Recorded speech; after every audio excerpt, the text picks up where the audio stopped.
Ayo. There we go. Alrighty. Look at him go, dude. Welcome to the future, boys. Yeah. Just make sure you offset my mic by about 3/4 of a second to get the authenticity of the VCR experience. You're going to have to downgrade this audio a lot to get it to go to wherever we want. No, these new guys have no idea of the horrors of the VHS. They should. We still have the full video library back there, but Yeah, I think the key is that if I had to suffer, you have to suffer, dude. We're not making things better for the future. Yeah. If I went through it, you're going through it too. I had to do a nav data download on a jet the other day on a floppy disk. Still works, baby. Why would you Still update works, it? You but- know? Oh man. It's like, it's a what do you nightmare. want me to do It's with a this nightmare. thing? I don't know anything about this. It is a nightmare. Truly. nice. Anywho, I'm gonna beat Luke's ass in this podcast, dude. it's all right. Oh, I just gotta. So, kind of where I wanted to start was one of our big issues. We have a really big wait list for the school, and kind of one of my goals. I want to minimize the amount of people who take up a spot that someone who really wants to be a mechanic could be in that spot. And I say take up, not like you don't belong here. It's this, maybe it's not what you're expecting. So I just wanted to have kind of a pretty solid conversation of more or less your guys' experience when you went to the school. What made successful students versus not successful students. And then really probably the main thing, what I'd really like to be the focus of this is what you guys have experienced out in the field after graduating. And just kind of give them the idea of this is what it is to be an aircraft mechanic. Because there's a few of the instructors, like we were just talking about having a little bit of the tism, right? Oh yeah, just a touch, dude. Just Just a a touch. sprinkle on the top. Just got raised by them. I Right. dodged it. Right. No. It's so there's a few people that are like, hey, to be successful in this field, like you got to really be into airplanes. I don't know. How do you guys feel about that? I would agree. I mean, you don't have to be. It doesn't have to be your everyday thing, but you do have to care about them, and you do have to show interest for it. Because there's some guys who are here who are like, "Oh, you can just make a lot of money," and then they get halfway through the year and they're like, oh, "This is more work than I signed up for, and I'm still not getting paid anything." Yeah. Like one of the biggest fights. I don't know, fights, maybe disinformation, I guess, is the airlines, they'll advertise, like, hey, come work for us, have your AMP, and in 5 years, I think American's topping out at like 180,000 Yeah. right now. Yeah. Anybody here making 180K? Nah. No. Well, and there's like Baker. Ooh. If you're an AOG fast team guy, and you work, those guys, it's an assumed 80 hours a week. It's like, I think it's 2 weeks on, 2 weeks off, or week on, week off, which, you know, it boils out to 40 a week, but you're working 80-hour weeks. Yeah. You're making six figures. Hell yeah. But your shift is 15 hours a day, you know, which Yeah. some guys can do it and some guys can't. But I think you have to like what you're doing to Yeah. do it. Yeah. And that's a perfect segue. So that's one of the things that I'll run into just in class is I'll have students that they've never gone to college. They don't understand the whole college experience. And I actually kind of like that because I don't really think of this as being a college. But what you'll end up with is I'll have students that walk out of high school. They're still used to the high school mentality, and they don't realize they need to make school a priority. Like you really need to. You need to make sure your family is on board. Like I've lost students that I really enjoy. Like I had a guy, he made it 2 semesters. He was my ideal student. He straight A's, but you could tell he was busting. He was working really hard to get straight A's. I was glad he was here, but one day he didn't show up, and I had asked some of the other guys in the class, and they're like, "Oh yeah, no, he had some family commitment issues, and his wife didn't want him spending as much time at school." I mean, that's the program. We're here 5 hours a night? Yeah, I remember that happened with Corey too. Corey's wife was saying pretty similar stuff because he had pretty young kids at home. And then he would get home, and she would be upset with him because He wasn't there. Yeah. he wasn't there. to Although, do it. and kind of the tough downside to it too is it doesn't end when you are done with school. Right. Like it's not like you finish school and then all boom, of a you got sudden your work-life balance in this industry works out better. I mean, Albeit it does get a little bit better because you don't have to balance that work school same thing where it's like from 8 in the morning till 10 o'clock at night. It's work school school. but you do get off a little bit. My but brother I think it's United, one of the big ones, but he was just gone for Not a 2 big deal. weeks. he's got- So it's like he made a bunch of money, yeah, but he was gone for 2 weeks. right. So, it's kind of a trade, and I stuck general aviation side of everything, but I still work the same amount of hours I worked when I went to school. yeah, I'm still gone 12 hours a day, 14, 16. I work a lot. Yeah. It's a choice. You don't necessarily have to do that. No.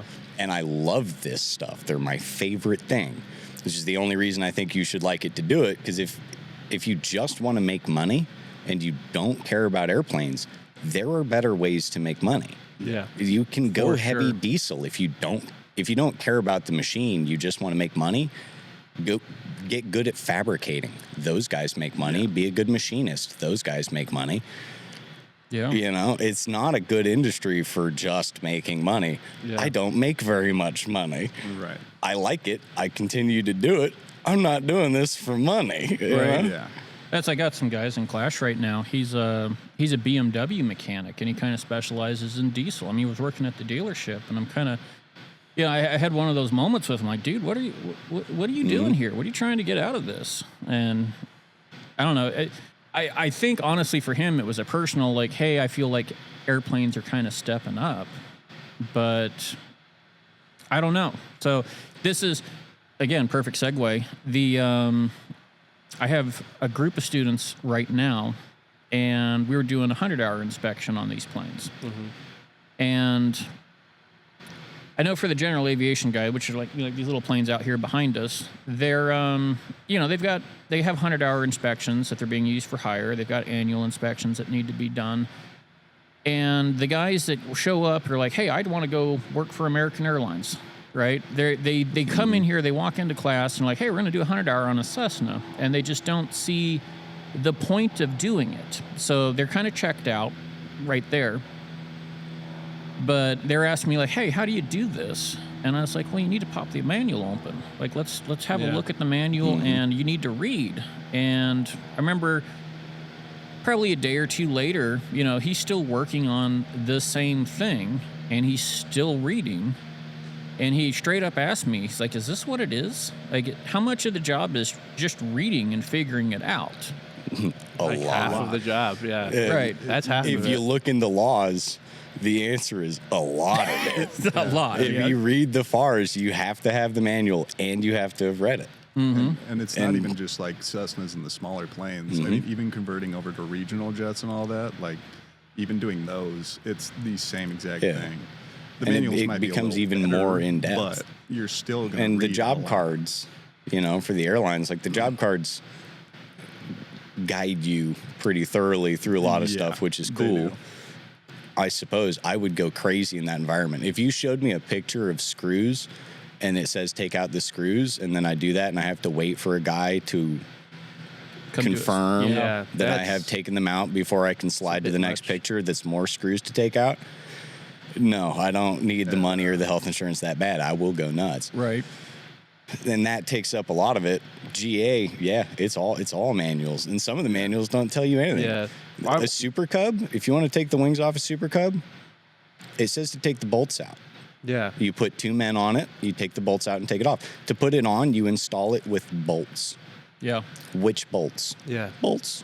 Does it say in the That's it. IPC? It doesn't Yeah, say- if you dig into the IPC, you can find them. Well, I'm working on MD369 Deltas right now, and the manuals for those were built like during the 60s, and there's stuff in there where you're like, this is not even the IPC. This little bolt right here is not in the IPC. I can't find it. Yeah. And you have to go to tribal knowledge. You have to be like, what is this? And they'll be like, oh, it's this. And Yeah. Right. it's And super deep dive research and you'll spend an what hour is it, trying to where find does it go? and Because you you'll- have to know all the mil specs and old Army Navy standards and Yep. super procedures and Yeah. and that because I really like this stuff, I remember it. It's the other reason I think that school was so easy for me. It's because I love this stuff. I remember it because it's interesting to me because Yeah. I like it. Yeah. Guys that don't care, why would you ever remember half of this stuff? Yeah. Yeah. You know, it's because if you don't care, you're never going to remember weird, nuanced knowledge. I love these things more than anything. I remember all kinds of dumb Rain Man shit because it's fun, you know? Right. strange. Yeah. Yeah. On the flip side, so I don't know. I've been working at Cutter at Sky Harbor, and one of the big things I've been working on is I need to turn the gate. No, you're right next door to me, Yeah. Jackson Jeff. Oh, you're at Jackson? Nice. So I've got I'm working on a shimmy damper, right? On a Cessna, how many parts are in a shimmy damper? I mean, What? if you include the O-rings, I think it's 12. Right. Okay. And 6 of them are O-rings. So the Pilatus, the PC-12 and the PC-24, my maintenance manual for overhauling that thing is 124 pages. She's a beaut. Right? I had to go through and we had to make a thing for the inspector to come in and sign off. We have to have a double buyback on every single seal. There's 60 seals inside of this shimmy damper. Oh, yeah. And there's right around 100 different components. And I mean, one of them, it's a 1 millimeter by 10 millimeter steel pin. There's I think it's a 3 millimeter ball bearing that's inside of there. Yeah, so keeping track of all that Yeah. stuff. So nightmare. Oh, Yeah. but it's cool, Yeah. Yeah. right? Versus, you know, like I said, a lot of times we'll get guys that are pretty good at working at cars, and you know, hey, they'll look at the diagram, they'll just start blowing stuff apart.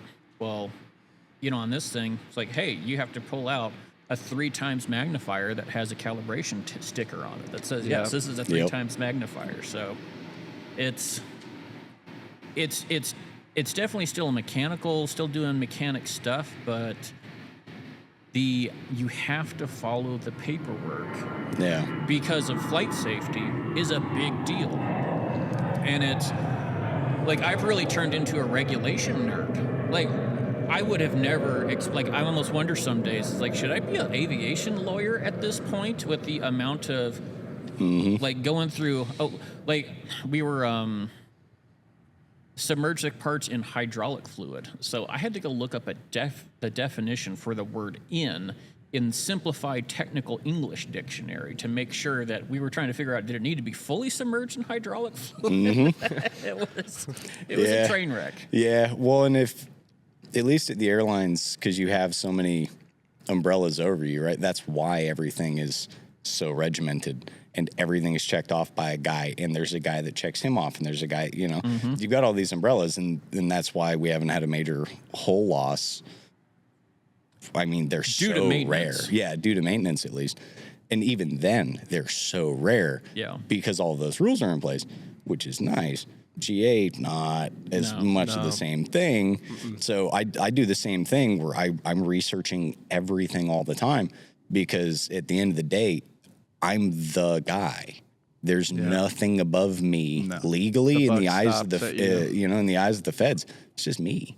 My name and my number are the very decision that you're not going to die in this airplane.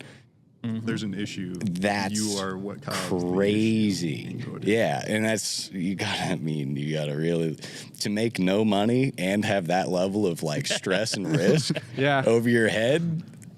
But you make sure your stuff is right. You go, is that right? And then you go, no, I got to go back and look at it again. Yeah, Or else you it's- just won't get any sleep. and you have to. You should. I mean, I've seen a lot of guys that just kind of Same as when you're working on a car. You know, they're just like, whatever. And it's like, well, put your wife in it. Yeah. Right. Like, That's go what I call always your think wife. of my She's going to go mom. fly. Sure, it's not worth the extra 4 minutes. Yeah, and Like, I've told guys that a lot, to be honest. I was like, all right, you go call your wife and she's going to go flying, and you're not allowed to double check a thing. Like, you're going to leave and she's going to go fly. Yeah. That's it. You're not going to know how it went until she gets back. If she gets back, Yeah.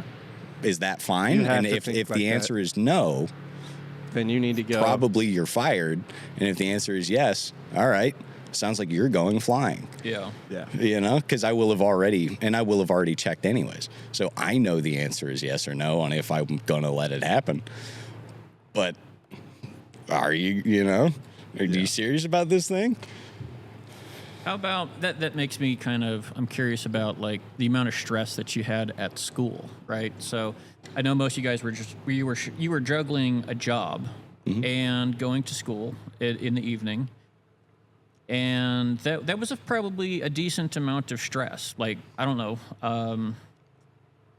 It was stressful, but school was also fun because, like we were saying, we fun. like this. So Yeah. when you came here, Yeah. this was like the fun part of the day. Like work's over, Hanging now out with it's your- time hanging to out with your have buddies, fun, doing learn something, the Yes. shit you like. and then do the whole thing tomorrow again. You know, Yeah. like it was stressful because you get home and you don't see everyone every day. Like Yeah. I was living with my family at the time, and I didn't see my brothers until the weekend, and that's when we would catch up. Yeah.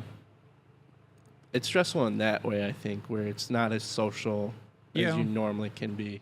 There's a line that I usually tell students when they're new. It's like, okay, in 18 months, there is a high percentage that you guys are going to have a major life event in the next 18 months. Yeah. And it's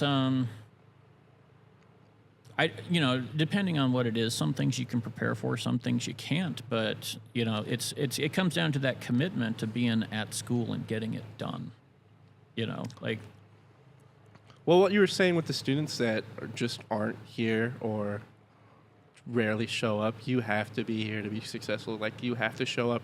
Yeah. And then you actually have to pay attention as well, because you can show up and just hide. yeah. And then you're not going to learn anything. Oh my goodness. There was I've had students that'll show up into class and they didn't want to work in groups.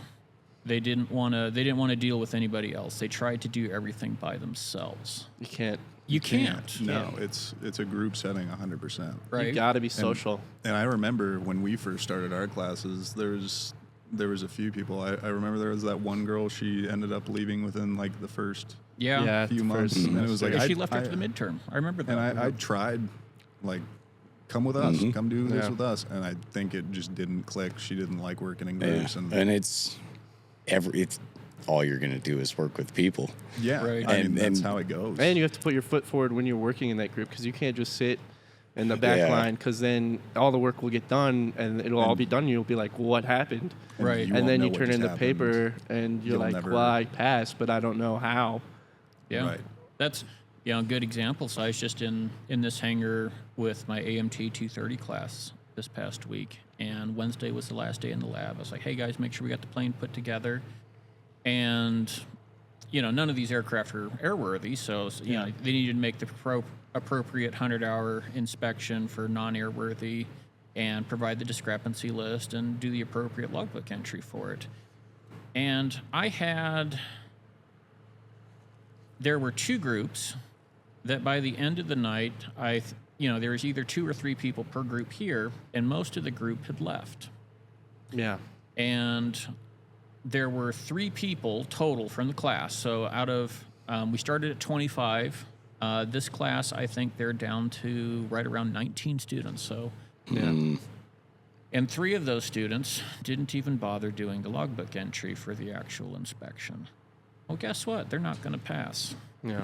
And they just burned months Months. months of their thousands life dollars, too, gone on top of that. doing something that they don't care about. Right. It's like you For a signed up. career they wouldn't like. It's Right. like you're spending money to do something you don't like for months. Yeah. There are going to be some nights that you're not going to be the guy to step up. But that's why you're in the group, though. True. You know what I mean? There's Yeah. going to be, you are going to take a step back and let someone else take the lead. Mm-hmm. And that's good to do, too. 'Cause that busy schedule is going to end up getting Yeah, you, you are the gonna get burnt stress out. or anxiety or whatever it might be is going to catch up, but For it sure. ends up leveling.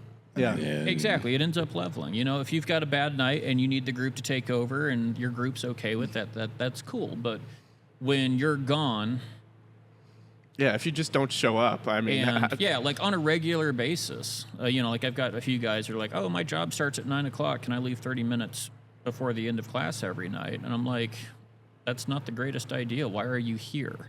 yeah.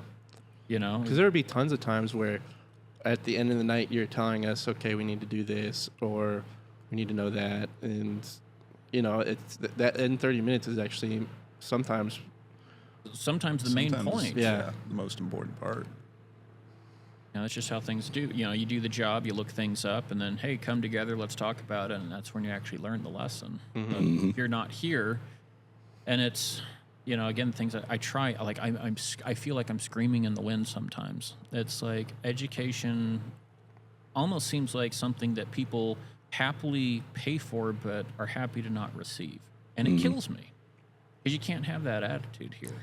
Yeah, it just doesn't make any sense. Yeah. Like it's such a crazy waste of time.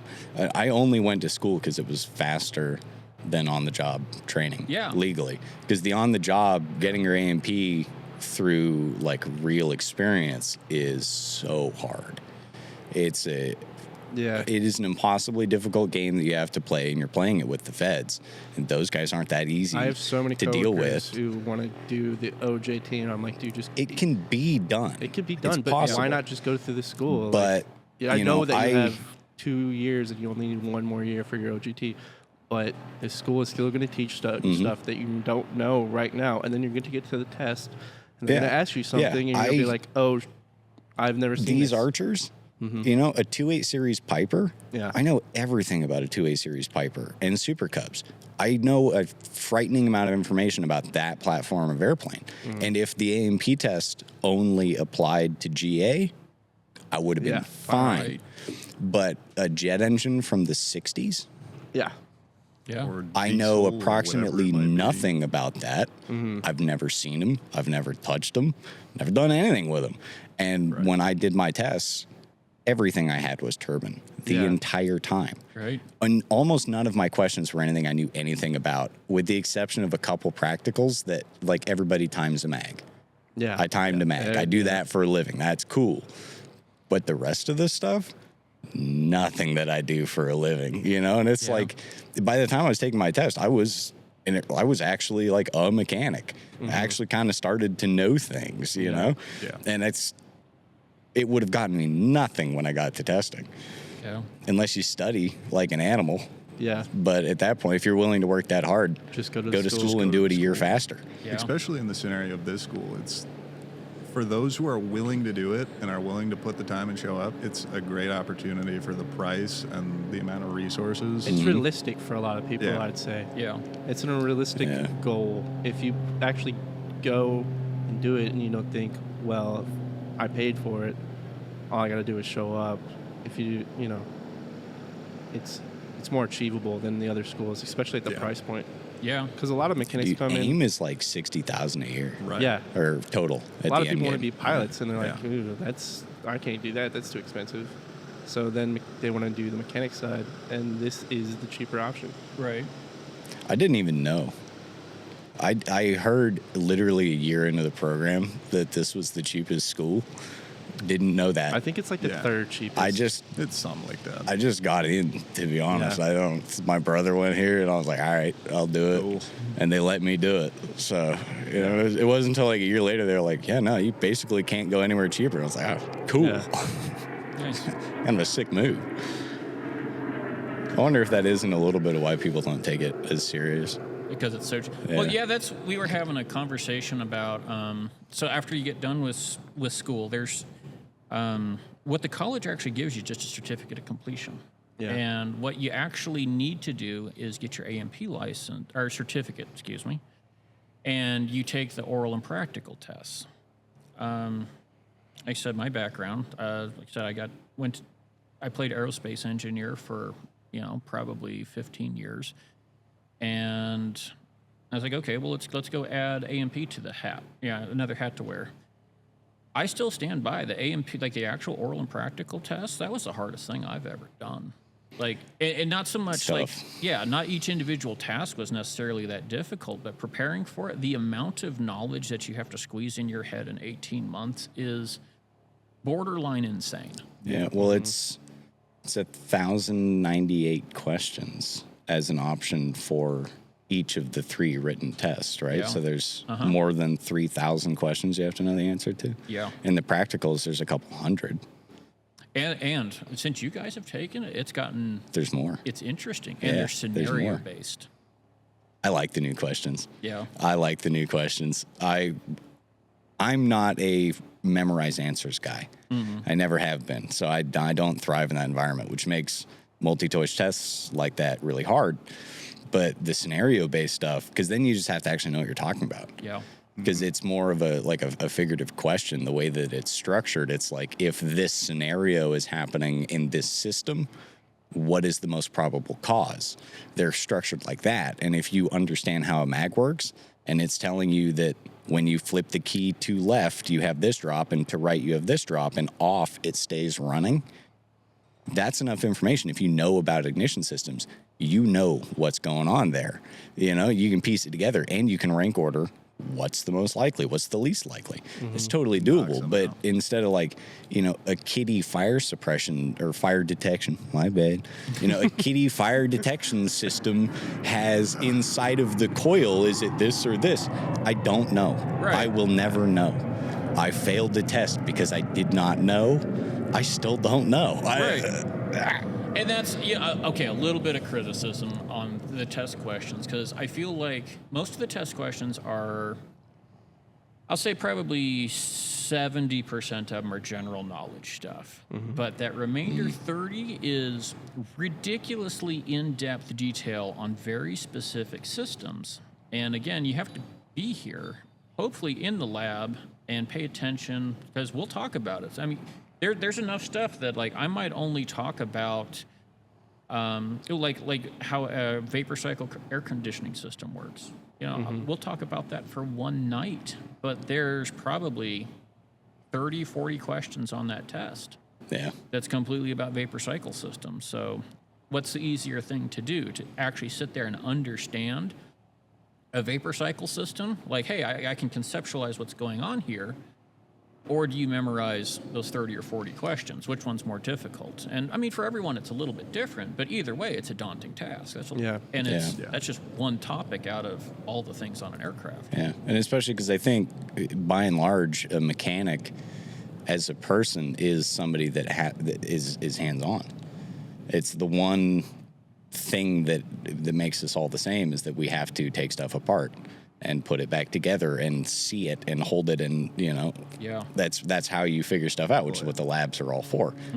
And also in the FARs, you have to have done all of those things to legally be an A&P. It's why you do all of the things, which is why missing a lab was a big problem, because otherwise legally you're not allowed to be an A&P because you never proved in the eyes acceptable to the FAA, which is the training set up and approved by the school. But if you never do that one task in the eyes of the FAA, that's tough. Right, you were never trained. You're to do missing it. The on-the-job training requires that you do all of those things, and there's a lot of things on the test that you will never do in real life. That's why this school is really nice.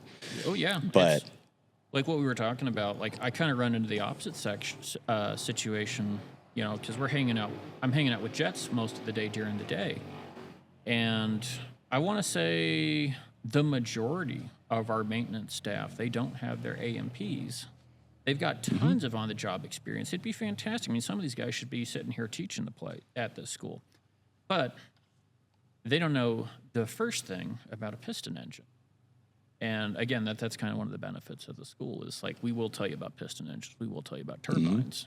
But yeah, the guys the guys working on the floor at the shop, it's, that's almost an insurmountable task to them, because the level of detail that they know a Williams FJ33 And It's a whole different world. right, they think they need to jump in. They need to know a Lycoming, 0360 to that detail. Which, hey, guess what we do in the school? We take one completely apart and put it back together. I mean, is it 100% perfect when we put it back together? But It wasn't when it was better when I put it together than when I took it apart. That was actually I always thought it was kind of fun because I worked as a mechanic when I started school. So I was working on planes the whole time. Yep. And in my day job, people die if I make mistakes. Yeah. I have to do everything right. But this airplane, Yeah. there is some hokey shit in this airplane, dude. I mean, goddamn. Inspecting these airplanes with as many Problems. repairs Yeah. as have been done through the years on them, it's actually kind of fun because if you know what a good airplane looks like, this becomes a stellar example of what a bad airplane looks like.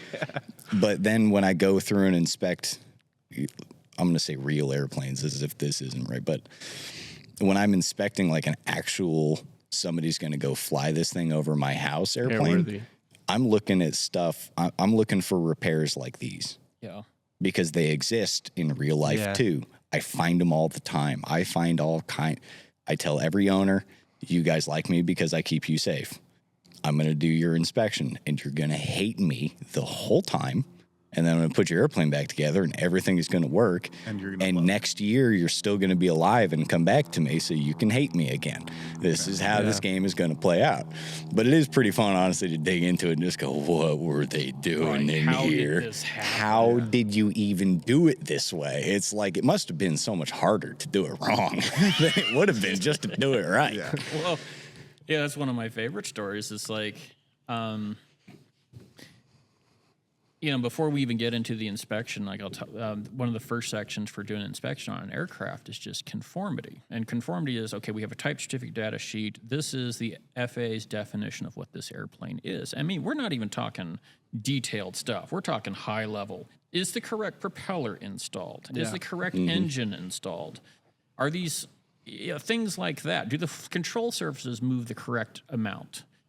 Yeah, does the Piper trim move backwards? Right. Yeah. Now, what I figured out is half of the airplanes in this hangar right now have the wrong propeller installed on them. Yeah. Mm-hmm. I remember that. I think I I do remember remember that. They pretty flew clearly. in here like that. Yep. Does Didn't that? Jor Mooney have the wrong propeller on it as It well? did, and Yeah. the wrong governor, and a few other wonderful things. Yeah. Yeah. So Well, that's the beauty of old aircraft, man. It is. I mean, That's- it flew here like that. right. Yeah. There's something to be said there. It's safe, legal? No. But Right. it did come here and it will leave. Yeah. But you tell them not to do it, and then you go back in the morning and the plane's gone. You're like, hey, you didn't fly it over my house? Good enough for me, But all of these, yeah, there's some really fun stuff. I got the AIM will come do like a field trip basically at my hangar. They do it like 2-3 times a year, and it's fun. So I always let them do it 'cause it's enjoyable. So they can come see a bad example of how a GA shop works, so they can find a good one in the future, And no, we're good boys. We're very legal. Everything I do is safe and legal. It's just chaotic. Yes. But only ever getting better with time, I promise you. But I got them with the TCDS because we did an annual on an old Cessna 150. There was one thing that didn't conform because they were studying TCDSs in that class. And I was like, all right, I want you guys to look at this airplane. Look at the TCDS. There's one thing that's wrong, and I want you to find it. And nobody could find it, and it was the tack was marked wrong for the RPM range. Ooh.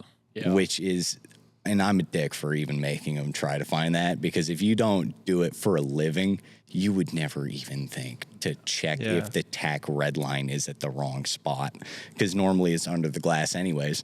But that one wasn't. It was supposed to have stickers. It's like you have to know a handful of things. But if you look in the TCDS, the numbers are right there.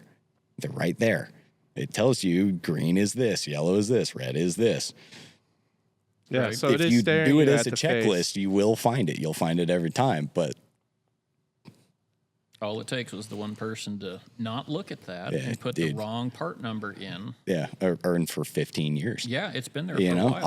I'll bet it's always been that way. And it takes some neurotic animal like us to find it, you know, and then you go to the owner and you go, hey, remember what I said about how you're going to hate me? Yeah. I was right, you know? Yeah. It is fun, though. I do like it. It is, right? I mean, that's why we're doing this. So, let's see here. What else could we?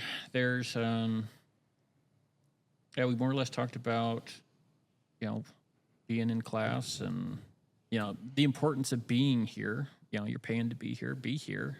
You've got a lot of stuff to learn. Like I said, make sure you got your life in order outside of school too. That's a big deal. Yeah, there was a lot of guys who, when a lot of those guys were smart guys, like Ed, I remember specifically, smart dude, couldn't take the test because he didn't have the cash on him. Yeah. Oh, yeah. That's such a common story. That breaks my heart. Yeah. It's the worst, and you're like, dude, like, just make, like, find it, like, sell something. Find a way. Do something, right? 'Cause you're never going to be more ready than now to take the oral and practical. Yeah. Yeah, and the longer you don't take it, the worse it Yeah, gets. it's Right. so Go daunting. get that 18% Kohl's credit card with. Yeah. I mean, if that's and what it me takes. trading Cole's cash and crack to take this test, dude. You know? It's like you gotta get it done. There's. I mean, did I follow the advice given to me by my elders? You bet your ass I fucking didn't. But yeah, no. In hindsight, probably should have listened a little bit more. Yeah, I wish I would have taken my writtens like as soon as the generals finished, because that's what Rachel was saying. Guys, go take your writtens, and Just then do it. Pull the I Band-Aid. didn't. I was like, I got winter break. I'm going to go do winter break stuff. I'm going to, and I wish I would have just gone and done it. Dude, 'cause now I'm in a world. I of took hurt. my written on because I think I was the second person to do it. Mateo beat me to it. Yeah, I fuck took my written. Mateo. I got married the next day. Yeah. The pinnacle of just getting sheer your life chaos. back in order, and yeah, trying to avoid the old aviation induced divorce syndrome. You know, AIDS is ever prevalent because of not getting your life in order when you do this. My wife was at least fiance and then wife, I guess, because they got married right in the middle.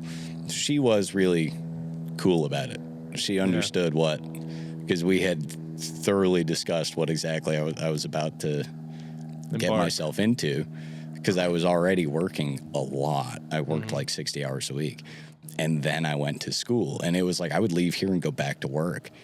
I worked a lot. I basically didn't see her the entire time I was in school, and that was, to set up a future and everything, and all of the justifications that you have to do it. Yes. It was worth doing, but there was a lot of like, hey, this is gonna really, really suck for us for a while. Yeah. Because all I'm gonna do is work. The only thing I can do is focus.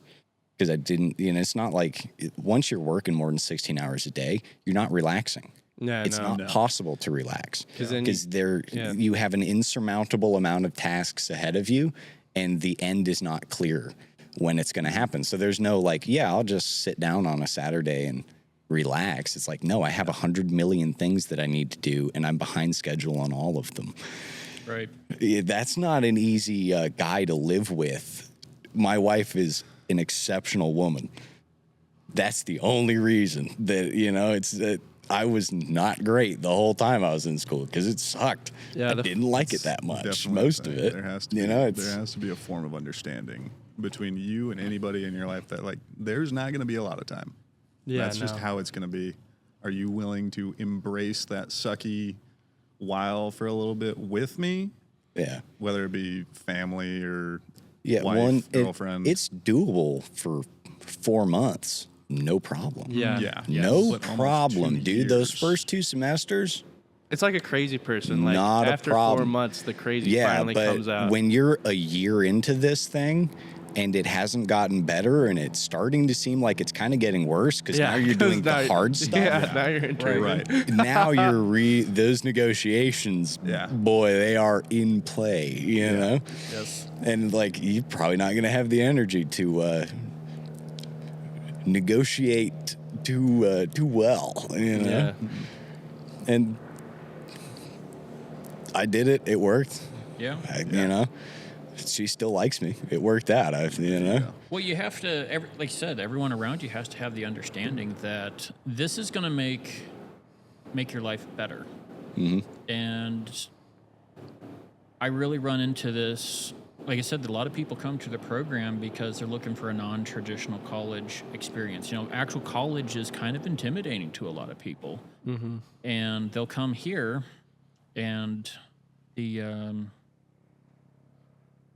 like I said, usually people who haven't done college before, a lot of the other people in their family haven't done college, so they'll get a lot of peer pressure from the people closest to them. They're like, "This doesn't make sense. You need to be out Yeah, working. You yeah, need to be it's like doing you your gotta- job." Yep. And it's like, no, please Yeah, understand. this kind of is the job. This is the easiest thing you can do. That's why I'm here. That's why I teach here, because this is probably the fastest pipeline to getting into a very successful, very needed career. Yeah, yeah, You know, and you got to understand it. You just got to keep telling people, like, we're doing this for a reason.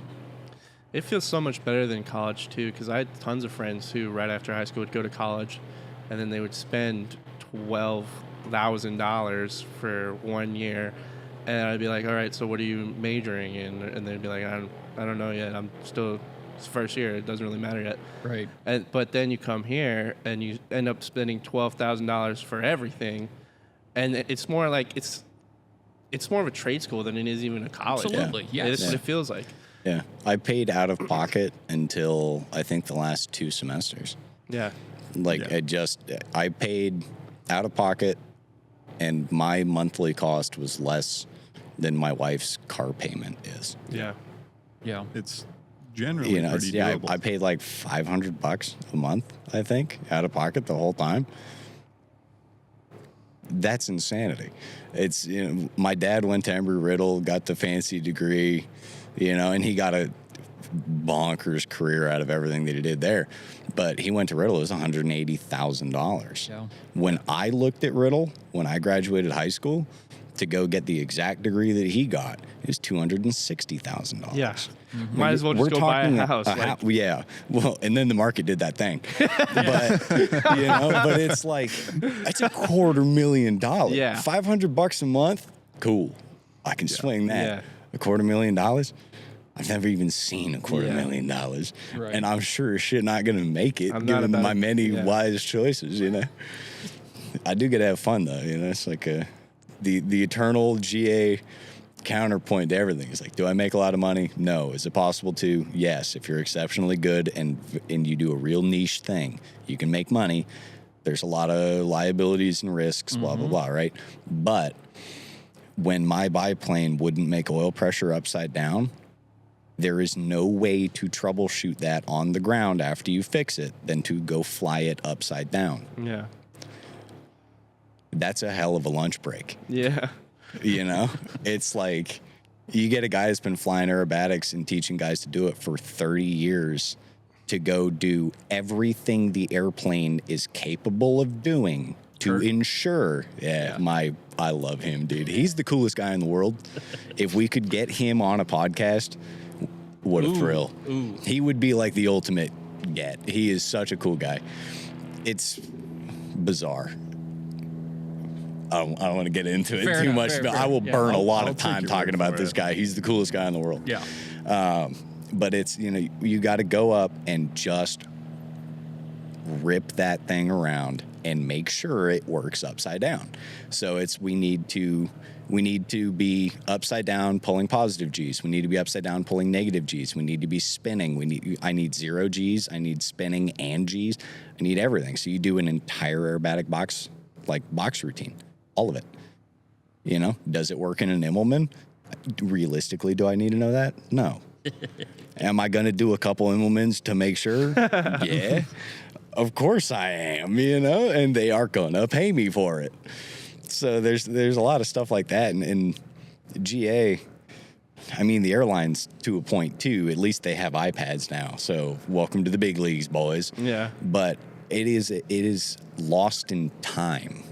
This whole industry and all of the old timers that you interact with, those guys missed Y2K and never tried to catch up.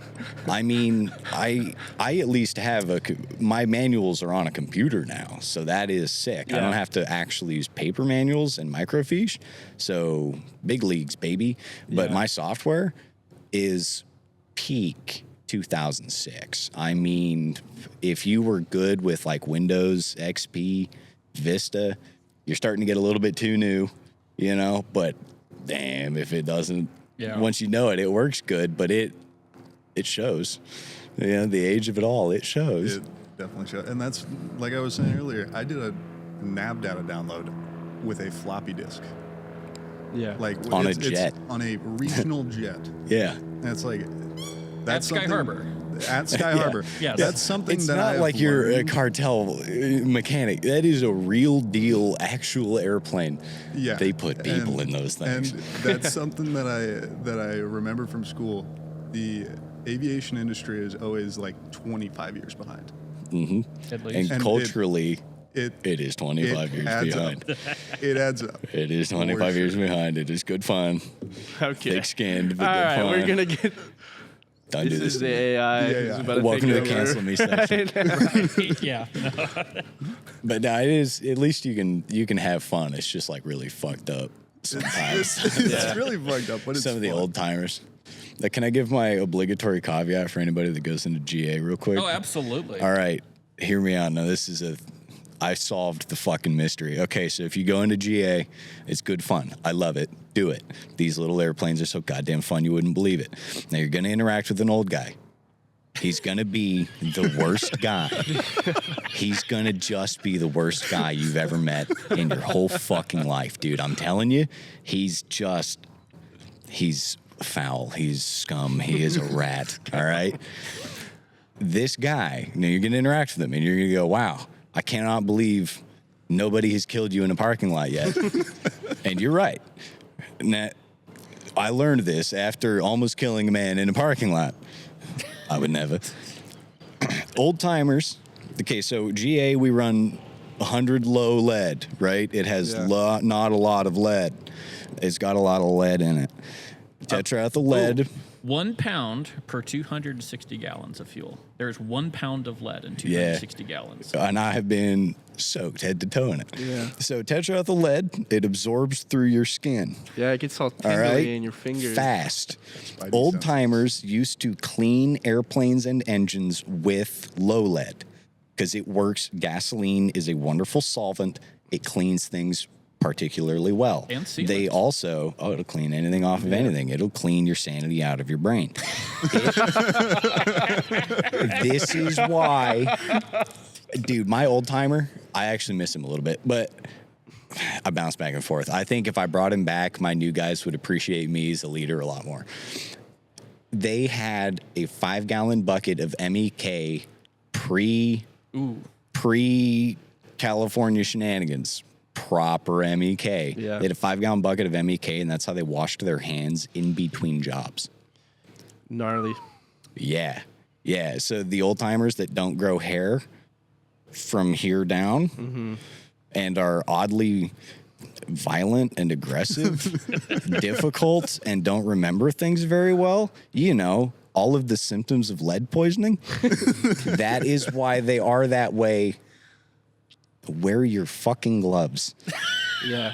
Thank you. For real. I tell every single new mechanic that comes into GA or is Yes. going to go to different shops, this guy is an archetype. He's in every shop. He's eternal. They never die. Yeah. Somehow they never die. You're going to meet him. He's going to be exactly what I said he was and more. You cannot put into words the experience. It's spectacular. You're glad he's there. Oh, yeah. He knows everything. Yeah, you're gonna be working on something for I'll go so far as to say days. Oh, yeah. And you are completely baffled as to what happens. And he just walks by, smoking a cigarette, by the way, and says, "Oh, you didn't even think of trying this, did you?" And just keeps walking. And you want to break down and cry. Yeah, it's the he walks by and he picks it up and he goes, "Well, you just have to kind of do that," and it fits perfect first try. And he almost doesn't even break stride to solve. I'm about 18 man hours into this problem, and he does it in about 18 seconds. He was about, and 3 he's minutes into right. smoke break. Whatever things he calls you, he is right in that moment. You earned it, Yeah. And then you remember that trick, and then when your new guy fights it for 3 days, you get to do it. Right.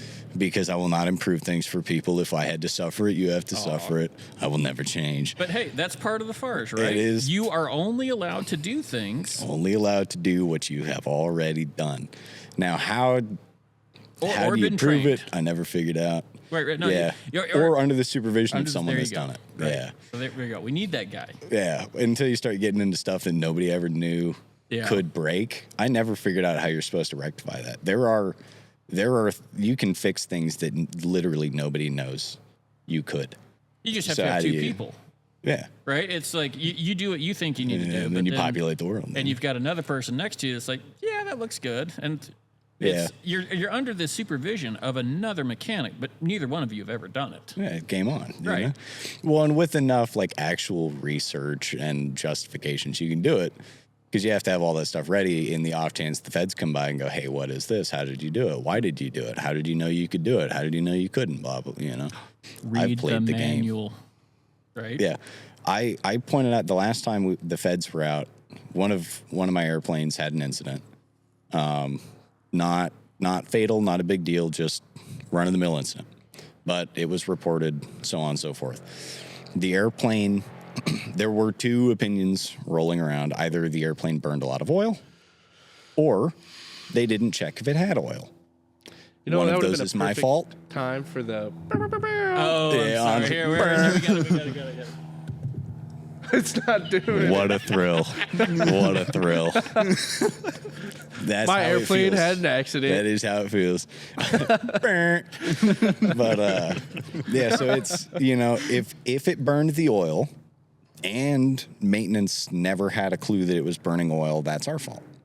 If the pilot didn't check if it had oil and they flew it and they ran out, that is their fault, not my fault, right? Mm-hmm. So they have to talk to both sides, and our FAA guys are really cool, but because everybody knows everybody in GA, the guy that I work for, the guy that has been watching him is his IA, his FAA guy. He's been doing it for more than 20 years. These guys have been working together. And, so I'm the trainee of him. So I get ruthlessly grilled by the feds when they come by because I'm Chris's boy. That's that's the game. They know it. I know it. So they teach me how to play the game with the feds by ruthlessly interrogating me anytime anything happens, which is fun. So you figure out pretty fast how do you explain to the feds why you made a decision, which is the school. That's the other thing actually really nice at the school. Guys like Hashlacker, Eric Hashlacker. Is a legend Yeah, he is at pretty good. asking the Fed questions. He's so good at it. It's insidious how good he is at it. It's so much fun once you know how to play the game. But like I had the exact conversation in my real career about a real problem with the FAA. I had the same conversation with them that I had with Hashlacker. It went exactly the same way. And I knew once I realized what was happening, I got through it. And nothing happened to me. They didn't even have to write an official letter of "you've been a bad boy, how are you going to fix it?" Because I already knew what was happening. I had already started fixing whatever could have possibly been a problem. We had already corrected everything because I knew that's where that was going to go because of guys like him. Right. Because Just context real Man. quick for you guys. Eric Hashlacker, he's one of the FAA. I forgot his title. I don't think he's an ASI. Is he an ASI? I don't remember. I think so. He sure was. he's He an was. I investigator. think he was NTSB and FAA. Yeah. Accident investigating. He did. he did a lot. Yeah, he for was a the pilot FAA. at one point too. Yeah, and- Oh, he still has his own plane. Yeah. And he did As, so on top of like the crash he- investigating and everything. He used to be one of the guys that would ramp check airplanes, Yeah. which is the reason he's so good at the questions. He's outrageously smart, and he's always 2 steps ahead, which they always are. Yeah. They're so good at it's like getting pulled over with a gun and the cop asks if he can hold it for a second. Now that is a question that you can say no to. It's fine if you say no.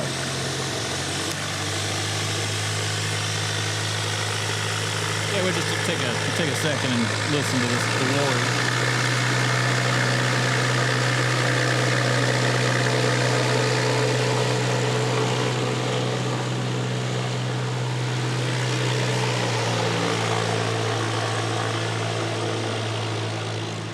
Decided it's the wrong row. Yeah, so just like the gloves, ear protection is good. I can't hear shit because I never put it on when I do runs like Yeah, that. I've been experiencing, like, recently my ears are not as good as they used to be. And you think, oh, that's just old people. But then you actually are like, oh, I can't actually hear the TV that well. yeah, and it's really it's- loud. Yeah, it's, This one does not work. It's so important. Like, you think, oh, I want to be that, I want to have tough hands. I want to be, I don't want to look like a wimp or, Yeah. but your safety yeah, is yeah, so it's like important. I don't especially want if to you wanna waste do this- 30 seconds getting my ear pro, so I'll just deal with this run.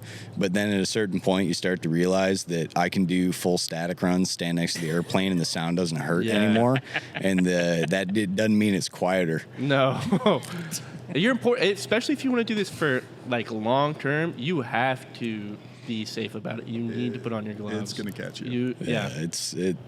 We play with real boy chemicals, and Yeah. some of it, just like MEK. Even if you're dude, just like MEK strips anything off of anything. It will clean Yeah. paint off of anything. It's a wonderful chemical, and it cleans the liver out of your body too. Yes. It's gnarly. If you're stuff. staining aluminum though too, like I stain aluminum all the time. I'm structured, so that aluminum also absorbs in your skin. And Breathe guess it, what dude. aluminum causes? Yeah, breathe Dementia. it. Yeah, it'll been come linked out. to It'll come dementia. out of your lungs eventually. All the dust and the silica dust. Yeah, It's sure. like guys standing fiberglass, no mask. Yeah. Oh boy. Insane. I had a coworker. Probably shouldn't say exactly what it was, but like most of our hardware's coated with cadmium. This guy's Yeah, job. Delicious. don't hold screws in your mouth, by the way, that are cadmium plated. Yes. First off, cadmium's not even allowed on the entire continent of Europe, but yet we still have them on every one of our aircraft. Yeah. happily. Yeah, well, when they land on the moon, I'll stop putting it on my bolts. Fuck 'em. Anyway, 2 world wars, baby. Come on. well, he went to go buy one of those new smartwatches. It's got the EKG machine on it, and he's doing that, and it's just freaking out. It's like, hey, you've got a problem. And so finally, he gets an appointment, goes in. Yeah, cadmium heavy metal poisoning was actually messing with his heart. Oh my god, that's So crazy. he spent probably you're right about a year and a half doing chelating because he was sorting hardware without wearing gloves. It was wild. Yeah, and Well, I can only imagine what happens if you weld it.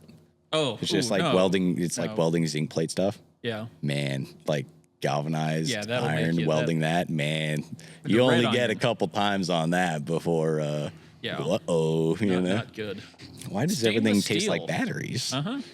Yeah, stainless steel, liberating hexavalent chromium fumes that you're breathing. Not I know big. exactly what that tastes like. Not a bit. It tastes like dying young. You know what I'm saying? Tastes like maybe this trade wasn't worth it after all. you know? Right. But hey, PPE, it's a good thing. It is super Yeah, it's- important. You think it's not a big deal because you're young, but then you go a couple years and then you're like, oh, I am tough. But no, it's Right. just you're not Catch caring up. about yourself. Yeah, Even people things- start sneaking up on one side and you don't even know they're there.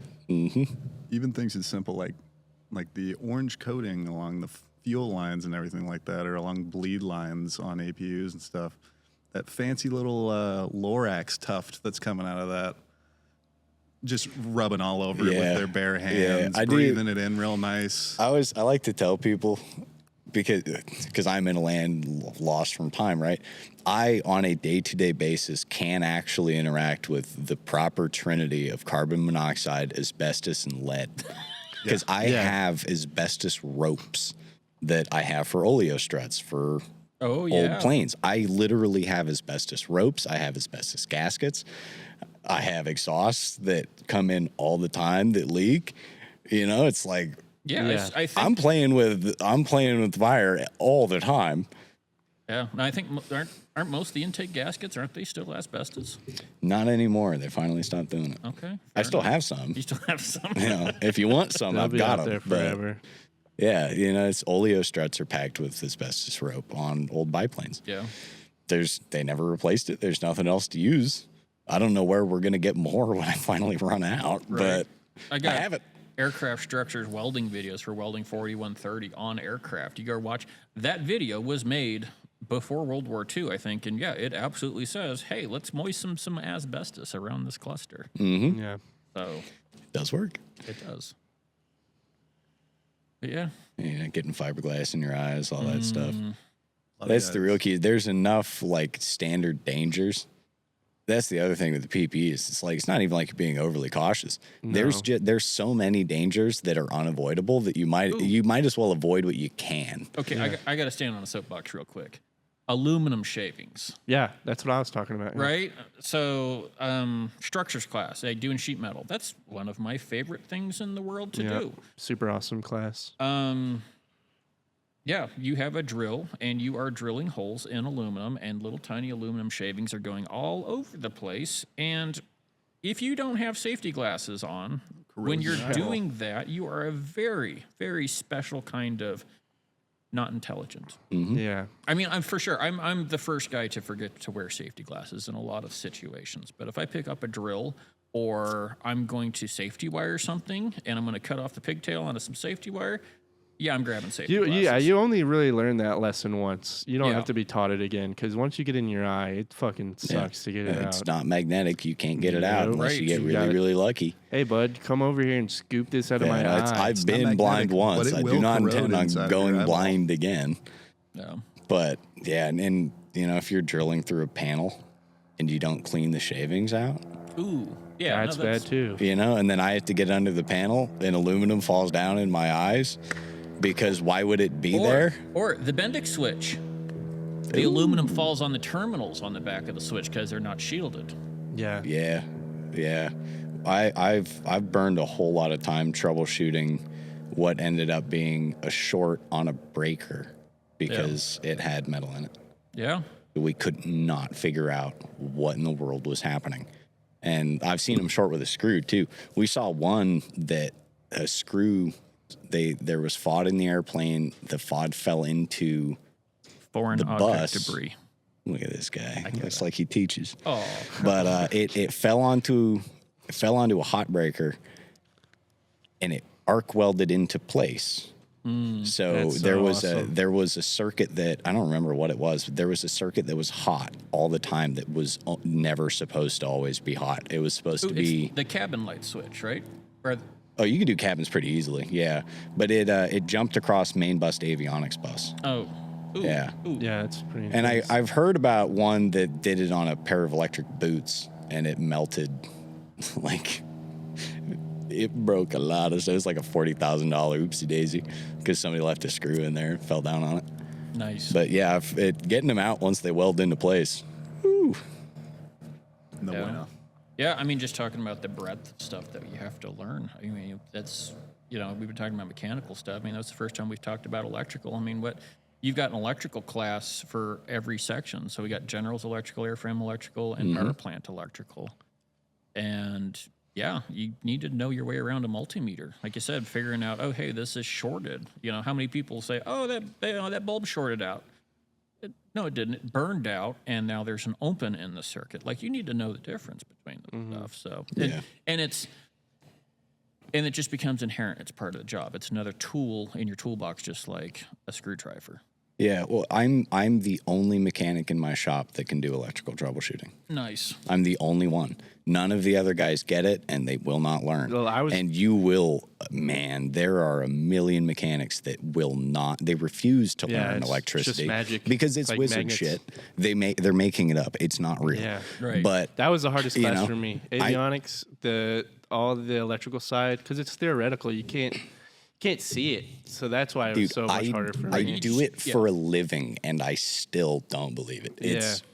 It's still incredibly difficult, and I do it every day. It's basically the only thing I do because I work on old airplanes that aren't very waterproof. Yeah.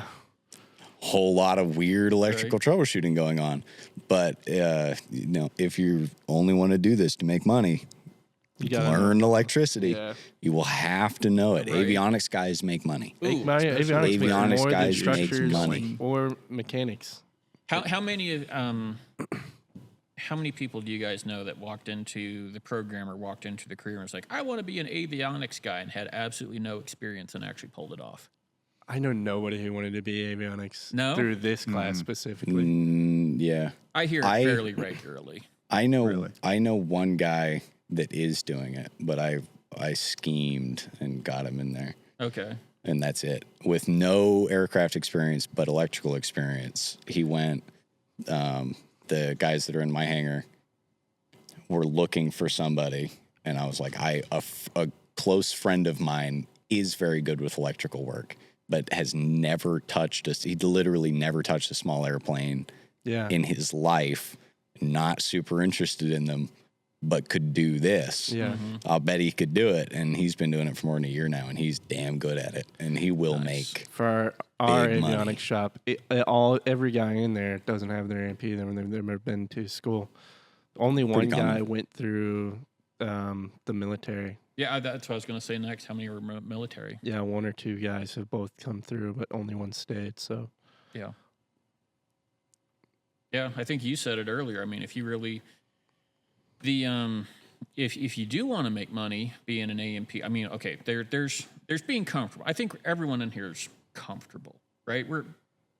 Yeah, Right? Yeah. But I mean, I still go back. I Yeah. mean, you know. if you want to make a lot of money, you become a specialist in that one thing, and you've got to be the best of the best. yeah. And I know that kind of sounds trite to new students, new people coming in, but I mean, to be the best of the best is stunningly difficult. Yeah. So, It requires working more than you do with a full-time job in school. That's Right. for sure. yes. It's if you want to do fabric work, good luck. Good Yeah. luck learning. It's basically impossible. There's a stitch you have to make on a Super Cub when you're wrapping it. You do it probably about 150 labor hours in, 200 hours in. You have to stitch these two pieces together, and if you mess up that stitch, you have to restart. Yeah. It's over. It's also That's a thing of tragic. good luck finding somebody who's going to be able to teach you Yeah. something as Yeah. Yeah. specific. So, you know, as that. if and on one hand, like if your time is worth nothing, it's fine. Yeah. Right. But if I tell you I can wrap this airplane in 6 months and 2 months into the project, I mess it up and I have to restart,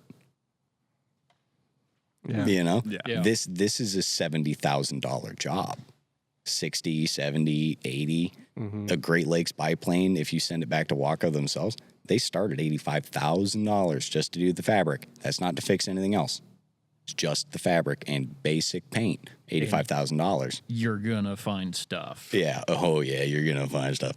And they will hate you. and they do. But it's, man. Yeah. But, yeah, dude, having to restart something like that. Yeah, pretty rough. Yeah. Unbelievable. You know, and that's like the ruthless trade in GA. If you do something like that, if you're a really good avionics guy, you're doing those long-term jobs, they're worth a ton of money. But if you do avionics, you put a G1000 in something, right? You're putting a G3X in. You're putting in terms of cost of things, you're putting in $40,000, Oh, yeah. $50,000. Yeah. You want to flip the $50,000 switch? We've got Because you can pop them. yeah, you can. One pin backwards, man, you're out $8,000, Yeah. and it's your ass Yeah. because you popped it because you're the guy trying to make big money. It's Yeah. easy to make a mistake like that. We've got a Honeywell system that last I heard, it's about $150,000 for the install. Like I said, that's a lot of wires that have to be right. Yep. And that's a person that likes that. And it isn't me. Yeah. Yeah. Yeah. And, and if you're, if you chase down that road and you want to make that money, and it's totally doable. But the guys that you're interacting with, the owners, if somebody's coming to you for a new panel, they want new fabric, if they're willing to pay coming up on 6 figures of money for you to do something, their expectations are pretty high. Yeah. If the manifold pressure sometimes doesn't read quite right because the way that you pinned out somewhere in between the manifold pressure sensor and the panel, there's a pin that's not quite right. That guy just gave you $70,000 in his eyes. Perfection. He wants, and he deserves it because he just spent what was a house when my parents bought one. Right. You have to really know what you're doing. Really, really, really know what you're doing. And if you break something, there's nothing above you to legally protect you. And if he's spending $70,000 on a panel, his lawyer's better than yours. Yes. Yeah. His lawyer is better than your lawyer. I promise. There's nothing you can do. That makes me think of something is one of the few things I would say that does carry over in the high level in the college experience, right? Like I said, I tend to think of this as a trade school, so I don't really think of it too much It as is. college. Our program is. Right. Yeah. Definitely. But one of the things that does carry over is, like you guys said earlier, when you're in the middle of it, you don't see a light at the end of the tunnel. Like it's so far out, like there's too many specific things in front of you that you have to get done that you don't see the end. And when you do get to the end, I almost don't care about the coursework. Saying that you got done with this program, what it tells me is you're able to sit down and you committed to a process and you got it done. Yeah, and you did it. And you did it. Like the amount of people who can actually say, I'm going to do this. And I'm not talking about school. I'm talking about, I'm going to go put a screw in this aircraft, right? There's a panel. I need to put 6 screws in that airplane. Can you actually get up, grab this right screwdriver, get the correct screws, go put it in that aircraft, get done with it, and sign it off and say it's good, right? Like, I don't care what the situation is. Can you say you're going to do something? I don't care how simple it is. I don't care how complex it is. If you say you can do it, you tell the customer you can do it, you tell your employer you can do it, and then you do it. Everyone, it's like you just pulled off a miracle. Mm-hmm. And Yeah, that's, and that's a big deal. Doing what you say you can do. I think that's a pretty big thing that you learn being a mechanic, because you're doing stuff. We're doing things hands-on. Like, you can see what you're doing. When you're done, you know it's done because you put it on the aircraft, you flip the switch, you turn it on, it has to work. And that's a big confidence boost, and it is. And Yeah. and this is one of the other theories, the downside, I think, to doing it, right? Because everything has to work. yeah. Everything has to work. And I'm a GA guy, so my name is on the book. I've done a whole lot of things that only I was there to do. Only I saw it, right? Things like that. So ultimately, my job is to be right, Yeah. because I'm not allowed to be wrong. People die if Nope. I'm wrong, right? Yep. So I'm always right. They're I'm always right. from the perspective of the FAA, can you make a logbook entry for doing something halfway? No. You have to, No. it has to be done right. That's the only thing you can do. The only thing you could do on an aircraft is to do it right. Yeah. Yeah. And everything is done in accordance. But if your day job that you work a really lot of hours in is to always be the guy with an answer that cannot be argued with because your job is to be right, Yes. you're going to go home to your wife and try that trick? Ooh. You know? Because my job is to be irrefutably correct all the time in I bet all of she my loves decisions that. and supremely confident that every decision I make is right. Now, thus far, haven't tried it with my wife, and she still likes me. I'm still Probably alive. But man, you see guys do this stuff for 20 years where you're never, ever, ever wrong. Yeah. A lot of that's when stuff starts to get like really scary, really dicey. Guys that are so confident they could Little never confidence. possibly be wrong. It's not that I can't be wrong. I've been wrong. Yeah. But an airplane has never left my doors that was wrong. In the end, I've made mistakes in the interim. I've broken expensive components like an idiot. Ooh, yeah. Like I've burned money before. Owning up to that you know? is the worst. Yeah, dude. it's so tough. nerve-wracking. But at least I did it. Yeah, At least I you told have him. At to. least I didn't try to put it back on. Yeah.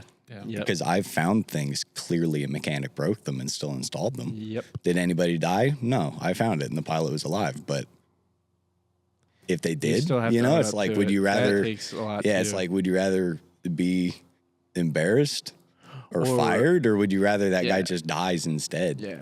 Yeah, you can't let that confidence get in the way. And that kind of weighs on you after a while, man. You maintain a fleet of airplanes, like, man, the amount of airplanes that my name is all through the books on, any one of those airplanes ever has a problem, the FAA comes and talks to me about everything I've ever done. And I've done a lot of things. Worked on a lot of airplanes. I've done a lot of really critical repairs on airplanes. So there's a whole lot of my name out there, and I haven't even been doing it that long. So it's Yeah. Now the amount of responsibility. Like I had a student come through. He was doing like building maintenance. So he's a really good mechanical guy. Yeah. You know, he knew what was going on, but he really just the stress got to him. Yeah. It's just like hard. he's like I'm really the last guy that's going to touch this. And I don't think that's unique to necessarily GA. I mean, even in like airline world, I mean, yeah, you've got the 145, you've got all the sign-offs and everything, but at some point you're going to be the last person to touch an aircraft before You still have it responsibility. gets loaded up and it goes. And a lot of times I do see things where it's like, who installed this last? There is a lot of I've stuff dug that you through will logbooks find. to find out who did it. Yeah. I think about it sometimes, like just shoddy wire repairs and all sorts of weird stuff that goes on that then you have to go and fix. And it's like that stuff happens a lot. I found a guy, it was a logbook entry from 1990. And I got on the internet, Yeah, and sure it's a enough, fine vintage, dude. A monsoon year. he was still working. And I called him up, and I'm like, "How did this happen?" And to my shock, he like without missing a beat, he told me exactly what happened from almost 40 years ago. And you remember all the stuff you Yeah, do. You yeah. always do. It sticks with you. Well, and the old timers are just so much. They're so good at that. They're embalmed. The by amount of WK. old guys that call me because they know my phone number and I know they don't have it written down, insanity. I don't know how they do it. They know it, you know, because WK that's the game, embalmed right? it into their brain. It is pretty washed nice though, everything because else you can out. call some old timer and just be like, "Dude, what the fuck is this thing, man? I don't know what I'm doing and I'm scared." Right. And then he just goes, "Well, did you try just turning it 45 degrees and then do this and then do this and put that in?" And while you're on the phone, you do it and you're like, "God damn, fuck you, dude. Thank solved you." the week's problem in yeah. like 2 minutes. Yeah, you just turned a bad day into better. A slightly better day. Yeah.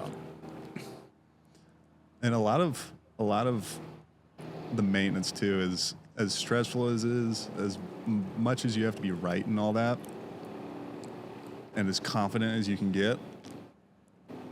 I think that's another part of it though, is like that complete project, like finishing it, putting it all back together.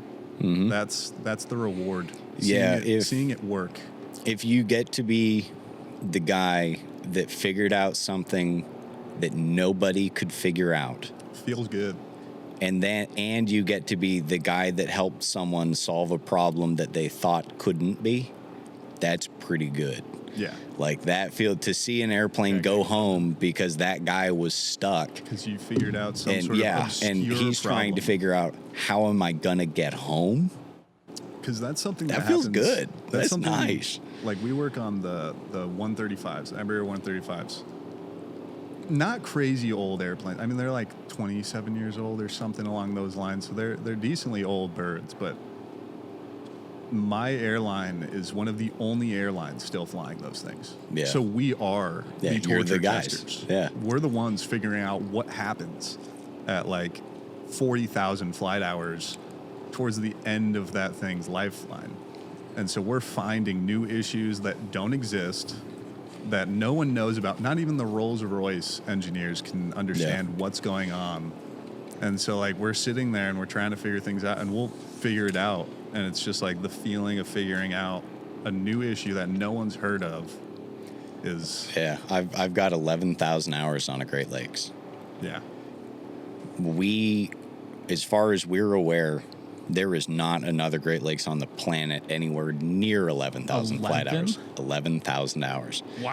I have 11,000, 6,000, and 4. That guy right there, it's from 63, and it has 12. Yeah. Wow. Yeah. So the tribal knowledge that we have on Great Lakes biplanes from the 70s, we're the guys. Yeah. There are 3 shops that really know those airplanes. There's if I mess up his name on the internet, someday he'll find out and he'll be pissed. But there's John Patty. He's the guy in the country. From he's Iowa. number 1. I can't remember where he's from. I think he's from Iowa. Allegedly, the lore is that his dad ran the factory that built that production run. And he made a bunch of the STCs that still exist. He knows everything. And his work, I have one of the airplanes that he wrapped is in my shop right now. It's perfect. His fabric work is flawless. And I've looked because I fabric wrap airplanes. I know what flaws look like because I'm really good at putting flaws in my airplanes. It's perfect. There is nothing wrong with it anywhere. No matter how nitpicky you are, there's just not a single problem because he's the guy. John Duncan is the second guy. No, it's Brent, Patty, and John Duncan. I'm sorry, Brent. But those 2 guys, they're the guys. If those 2 guys don't have the answer, they tell them to call us because we probably have found the solution. Because we flew one of those things for 11,000 hours, which is not what it's for. That is an insane thing to do. We're the only people on the planet that could keep it flying for 11,000 hours. It does its best not to, but by God, it's going back up there. I will not allow it to be down here. But stuff like that, it's That's it's just how fun. it goes. It's fun figuring it out. We figured though. out everything that the airplane can do. It's got I'll have to show you because you'll appreciate it as an engineer. The rib design that the Great Lakes uses, I don't know if they changed it for the new ones. I haven't played with a new production Great Lakes. In the 70s, the way the rib goes over the spar. Oh, yeah, where the metal pops up. Yeah. Uh-huh. Those 2 little dog ears on the top and the bottom, but the top one especially, they tried to make the wing as skinny as they could with the wood spar that Oh, big. yeah. No, I've got the coordinates for it on the Yeah. airfoil. It doesn't teeny make tiny. sense. Yeah, it's weird. So that little dog ear breaks in the wings of the Great Lakes. Now I don't particularly think that it's a big safety issue. Not enough that I would ever go try to get the FAA to make an AD about it. Because I don't think it'll kill you. I honestly think you could break the dog ear on the top of every single rib, and if because the fabric is riveted to the ribs, the fabric will hold it up. It's not going to fall over, and it's not tall enough to fall over either. So I don't think it's a big safety concern, but it's something that I know that the airplane will do. I tell every Great Lakes owner, I'm going to have to cut open your wings because I'm going to have to fix right about here. And they're like, well, but I haven't even flown it that much. And it's like, I know. It's going to be broken. At least one will be broken. I know it because every one I've ever touched, it does that. But it's the little tiny dog ear is such a weird little oversight that you would never know. It's very, very, very hard to inspect it enough to ever see that anyways. But I think my suspicion is that the grain of the aluminum sheet that yeah. they punched the ribs out of, the grain was running in not good direction for that dog ear to bend. Just a little bit of context on the Great Lakes. It was designed from, I want to say, they started design in 36. Yeah, they completed it in 39. Yeah, I was they going got to say approval. 38, 39, yeah. This is considered one of the safest aircraft ever in GA. It hasn't had an airworthiness directive against it until they started making new ones about probably 10 years ago. Yeah. It was one of the new airplanes. They actually had a problem. Yeah. And it's only because they didn't put in, and as far as I'm aware, it's actually Brent Patty that made it. It had this problem in the center wing, the top center wing where the fuel tank is. The Brent Patty, my understanding is he was the guy that designed it. He built this reinforcement STC that you could put in there that stops it from being a problem. The plywood one? Yeah. Yeah. Yeah, that's Brent Patty. And that solves the problem that the later ones, they got that AD.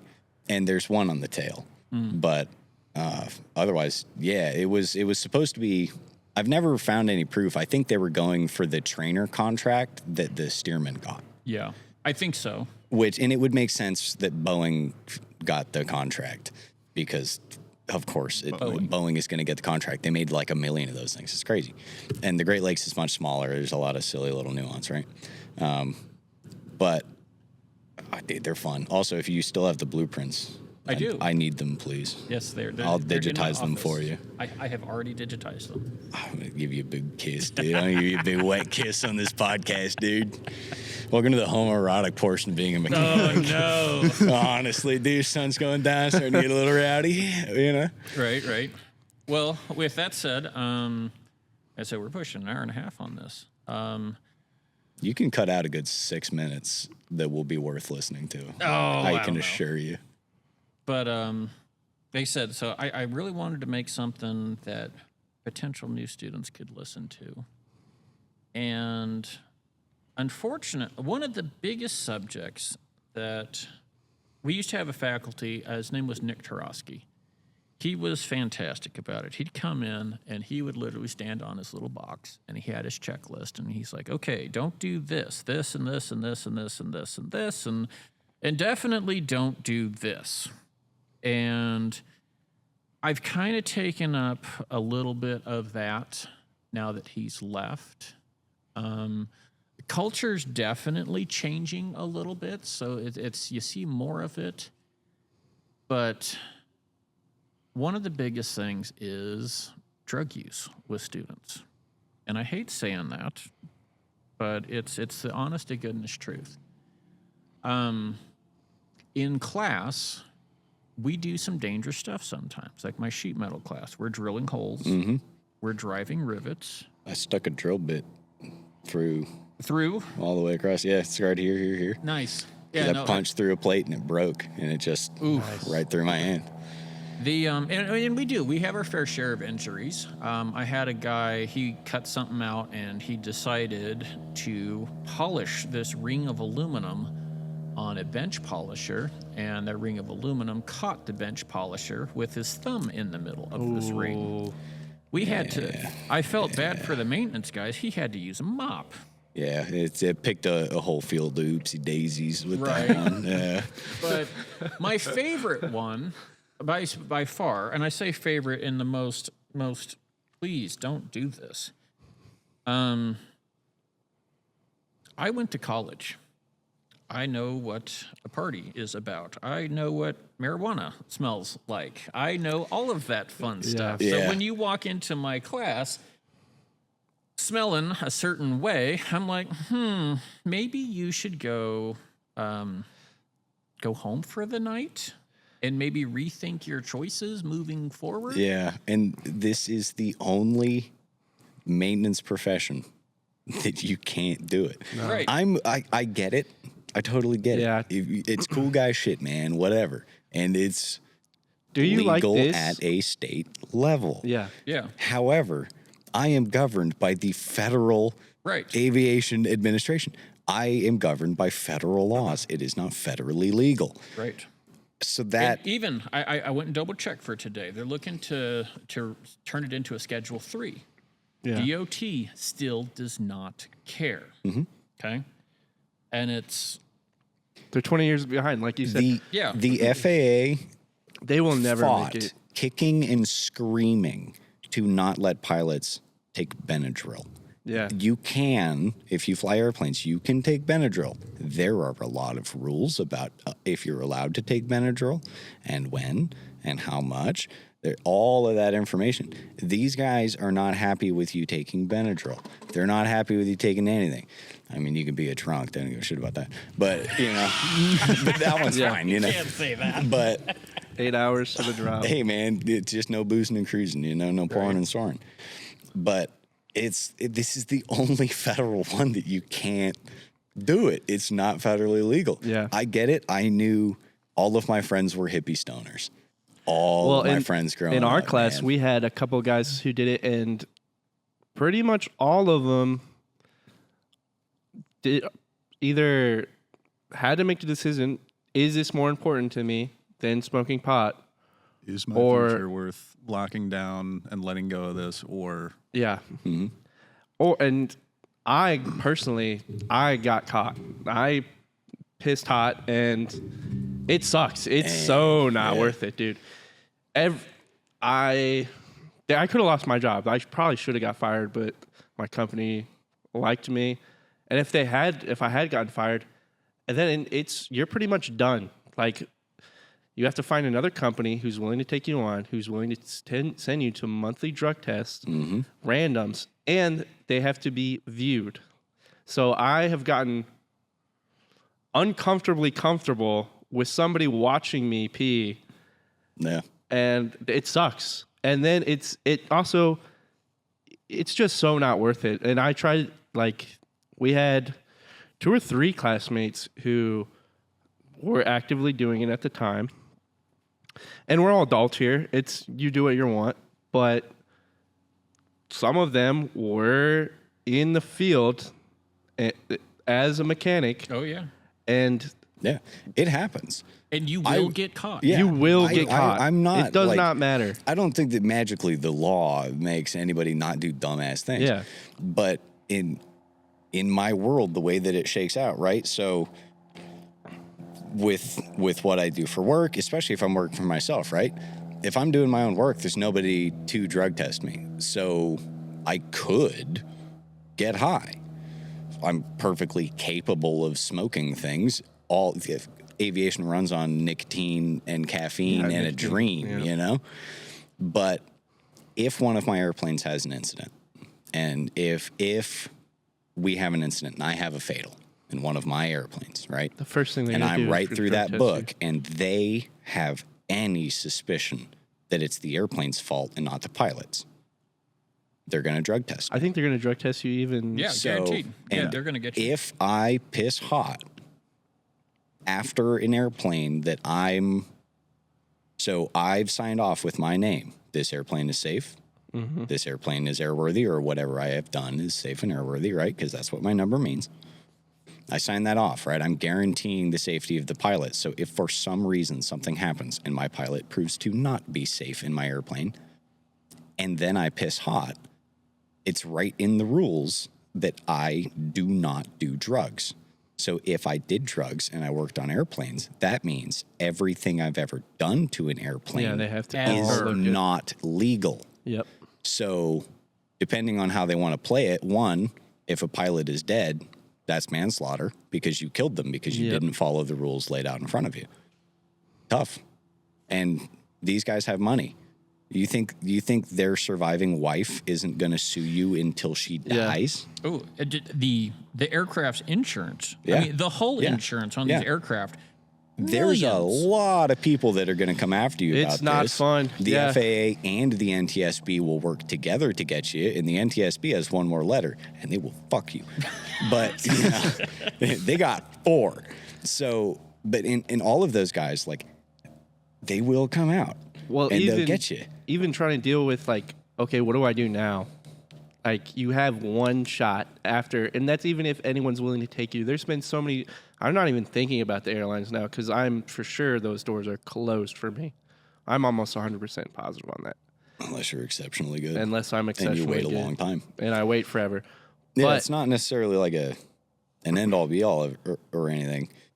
But it's pretty in my dang world, close. It is. It's pretty dang close. Yeah, in 'Cause my then world, it is. I had to take a month off of work, and I had to go through drug therapy, as well as I had to watch all these videos at home. It was so stressful. It was a nightmare, and especially when you get the privilege of doing something you love every day. Work is gonna, even if you love something, it is gonna turn into work at some point. There will be those highs, and then there will be those lows, but it's still a privilege to work on something you like doing.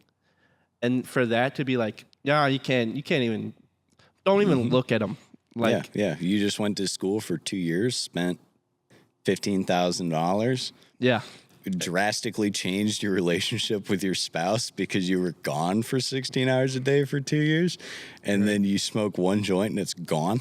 yeah. It's I'm not so, saying it's right so that that's the not rule. worth it, dude. You You know, are going to I'm- get caught. Yeah, you are going to get I'm caught. indifferent mostly to the. I mean, I think you shouldn't. If you work high, probably I'll. That's a meet me in the parking lot type of issue on my end of the world, but you know, GA is such Wild West. Yeah, it's like Right. I'm gonna fire you, but also I promoted myself to the head of HR, so I'm gonna beat your ass in the parking lot Yeah. too, because I'm not gonna fire me about it. But you know, you cannot endanger people like that. If you're working on cars, and it's not that you can't do it and be a good mechanic. I don't give a shit what you do when you go home. I don't care if you do your job good and safe. I think with aviation and the federal rules and everything, it's unwise and you shouldn't do it. I wouldn't do it and I don't. But you can go heavy diesel. You can make money. You can make a lot of money being heavy diesel. Those guys are good mechanics. Some of those guys are really good mechanics. There's a million different mechanical professions. Yeah. It's coming back to, one of is those. this what you want to do, and are you willing to give it up? Because you have to.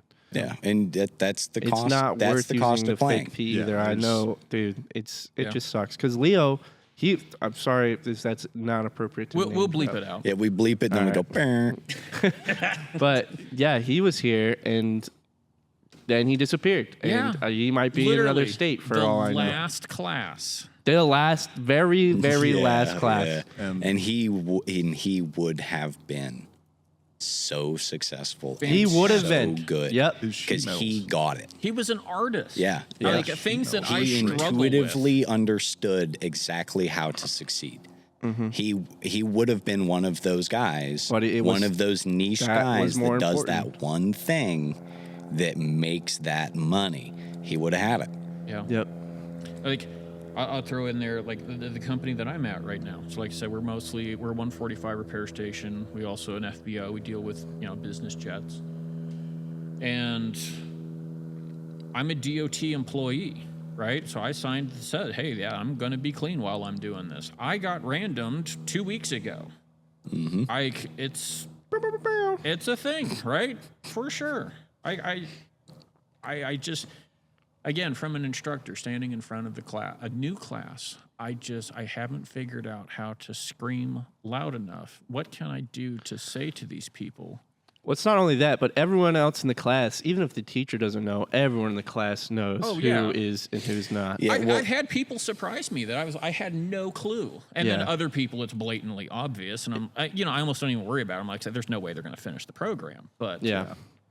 And that's a couple of them didn't who were actively doing it. And yeah. yeah. And Yeah, then I mean, it's not super conducive to success ultimately, I think. Yeah. You And know? then alcoholics. I mean, what we had, I know there was a guy, I don't know if he was in your guys' class, but I mean, the moment he was, we had to have our dinner break and he'd go to the bar, have 4 or 5 beers. And like you said, he was here and he was cooling off. But then once he was done with school and then he's around his family again, his family forced him into rehab. They didn't realize it had gotten that bad. Yeah. Yeah. And it breaks my heart to see that. But then this is going to sound really bad from my perspective. I don't want to waste time teaching you. Yeah. You know, it's like We'll get somebody else in that seat. Yes, and that Yeah. please, I want some, like there's a waiting list. I want somebody in here who this is what they want to do. Please, I want you to show up to class and be pushing me to do more stuff instead of, hey, I can get away with this. What's the least thing I can do? Hey, I'm gonna check out early.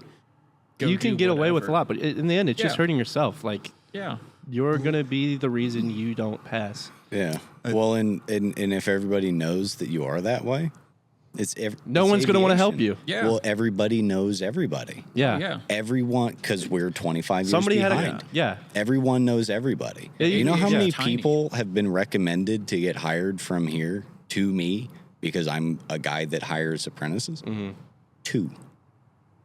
Two times. Somebody has reached out and been like, hey, you should interview this guy. Because the vast majority of people didn't try that hard. Yeah. You know, and once you're known for that, because integrity is all you have. Your reputation is all you have. If people like you and they know you try, they will give you all of the opportunities in the world. They will go out of their way to help you succeed. Yep. But if you're showing up high, half-assing everything because you don't care and you think it doesn't matter, it's like, no, it does matter. All these guys are going to be the people in the field you're trying to go into. Just because you paid for the course doesn't mean you are going to get anything out of it. Right. I think it's also part of the problem. The people that are showing up and not caring and don't think it's going to affect them or whatever, they're going to keep not caring. They don't. Yeah. But then they in also general. get other people to it. They take away from It's- the people who do care. They start leeching them. Do you know what Yeah. I mean? Yeah. Yeah. Yeah. Pick your group. It's pretty important. That's Damn. Unbranded. Hey, look at that. The hell are they up to? Yeah, we all know what's going on there. Yeah. I mean, you could move a lot of cocaine, but I mean, that's the other option, I guess, you know? Look, the cartel will let you be high. Yeah. Go to Mexico. If you're going to forgo one law, dude, forgo them all. I know Go to a Mexico, guy baby. who did that. He legitimately, he came here and he told me, like, he's like, yeah, I'm going down Central America and I'm going to work on planes. And I'm like, really? Yeah.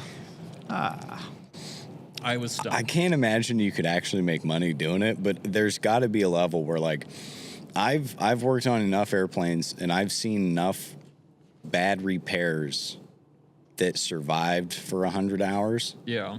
that I'll bet I could go to Mexico and make good money. Because, like, I know how to fix things right, but I think I've got a pretty good grasp on How to do it wrong. on how to fix it Good just enough. good enough, you know? Probably good money to be had. Yeah. They would kill me, dude. I could Yeah, they not would kill you ever- so I look quick, like dude. this. I'm fucked. Be like this twink here. Honestly, dude. They can't even. I He wants face a north raise. at all times because I'm afraid to. They're just look gonna those keep up. you awake with coke for like 50 hours or way more than that. I'd be fine. Yeah, That'd you're be an easy. animal. I forget. That'd be easy You're for me, the dude. Coke king, dude. Goodness. I'll pass the test, Fed boy that watches. I promise. And it just ends with 45 minutes of indiscreet. You can never figure out what anybody's saying because it's just every other word has a bleeped out. It's like, oh, fuck. Oh, the rails have gone. Holy shit. That's all right. No, I don't know. I think I got the. I think we did pretty good. Yeah. I don't know. Anything? Don't Any closing do, thoughts? Don't fucking smoke pot, dude. It is so not worth it. Please, And don't get beers during lunch. don't get beers during lunch. Like Sounds fun. It I, is fun. But there don't there do is it. literally something broken in my brain that I get a very good. I get a rush out of knowing that I help people. So that's part of the reason I think I'm an instructor. So when I see people here that are, I tell you, don't do this, this is a bad idea, and then I see it happen, it really does. It hurts. It literally, it breaks my heart to see that because my job is to help you. And I want to believe that if you're here, and that's kind of one of the neat things about this program, it's actually kind of, At least for the evening classes, it's rare for me to have people straight out of high school. When I do get the person straight out of high school, like we grab them, and it's like, do you realize how amazing of a decision you just made? Yeah. Yeah. Like, most of us, we went and worked in industry. We did something else. Do you know how many accountants I've had in class? How many people that have had desk jobs that didn't feel satisfied anymore, that decided they wanted to actually do something with their hands? And being an aircraft mechanic, like I said, there's a very sick sense of pride that you get out. Like, I did something It is a real privilege, today. yes. It's gratifying. And it is fundamentally cool to tell people what Yeah. you Yeah, do. like I've Yeah. The felt late an food. airplane. At a party, somebody hits you with Tell- like, "Oh, what do you do for a living?" Yeah. I I'm- restore vintage aircraft. I'm Yeah. an aircraft mechanic. That's oh sick my as fuck. god, their That's lights cool light as up hell. every It's time. universally respected. Yeah. Right. It's a well-regarded career. How do you get Right. into that? Oh, you have to do this, that, and then go. Yeah, and I got into it by earning it. Yeah. You I realize worked you- my ass off for years. It That's was how I did it. Special, right? Yep. Like I said, I'm an aerospace engineer, and really, okay, a little bit of a story. I like being an aerospace engineer. That's neat. It's done very well for me. But I worked for a place where we had a bunch of helicopters, and the guy that was our chief mechanic was the smartest person I have ever met in my life. And that's something I like to try and bring to the classroom. It's like, this guy, that he was a helicopter, an A&P, an aircraft mechanic. Like, he worked on these things. I mean, it wasn't just helicopters. We had a few fixed-wing planes also.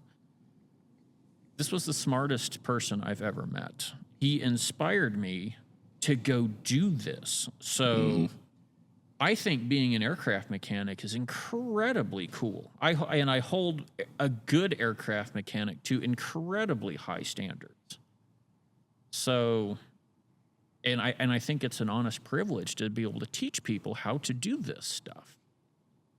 So yeah, when I see people doing destructive behavior, or at least, things that you could do in other industries, but somehow you managed to land here and you decided this is what you want to do, but you think you can get away with it, it just kills me. Yeah, and a lot more than any other kind of career field, you are surrounded by people that do this purely for the love of the game. Yeah. There are other jobs that I've done that I made more money at. When I worked in restaurants for a long time. I quit working in restaurants because my pay dropped to what I make now. Yeah. Because it wasn't worth it anymore. I would do the job for less money than I make now, and I did for a long time.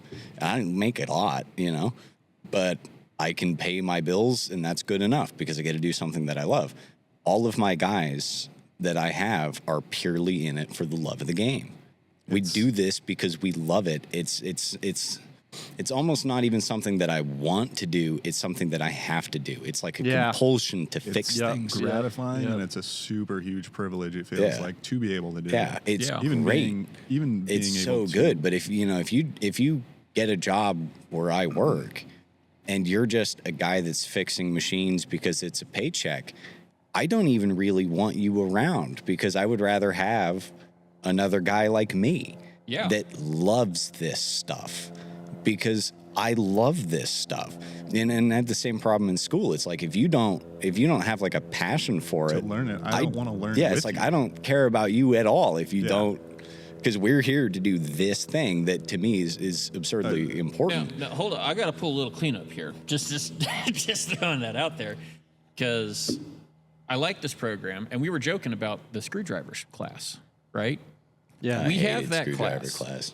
We have that class. Someone tell them what screwdriver class was. It serves it is totally makes sense why it exists, but I literally had to watch a PowerPoint about the different, and I'm not, everybody's going to think everybody always thinks I'm joking. There's a PowerPoint. It's about the difference between a 6-point socket and a 12-point socket. Now, we'll play a little bit of Jeopardy. I'll give you a second to imagine what the difference could possibly fucking be wonder. between 6 and 12. The difference is 6. Now, fair enough. You do have to know what tools are because sometimes the manual will tell you to do something specific. I totally get why it exists. I get it. Because but new God. people can walk in.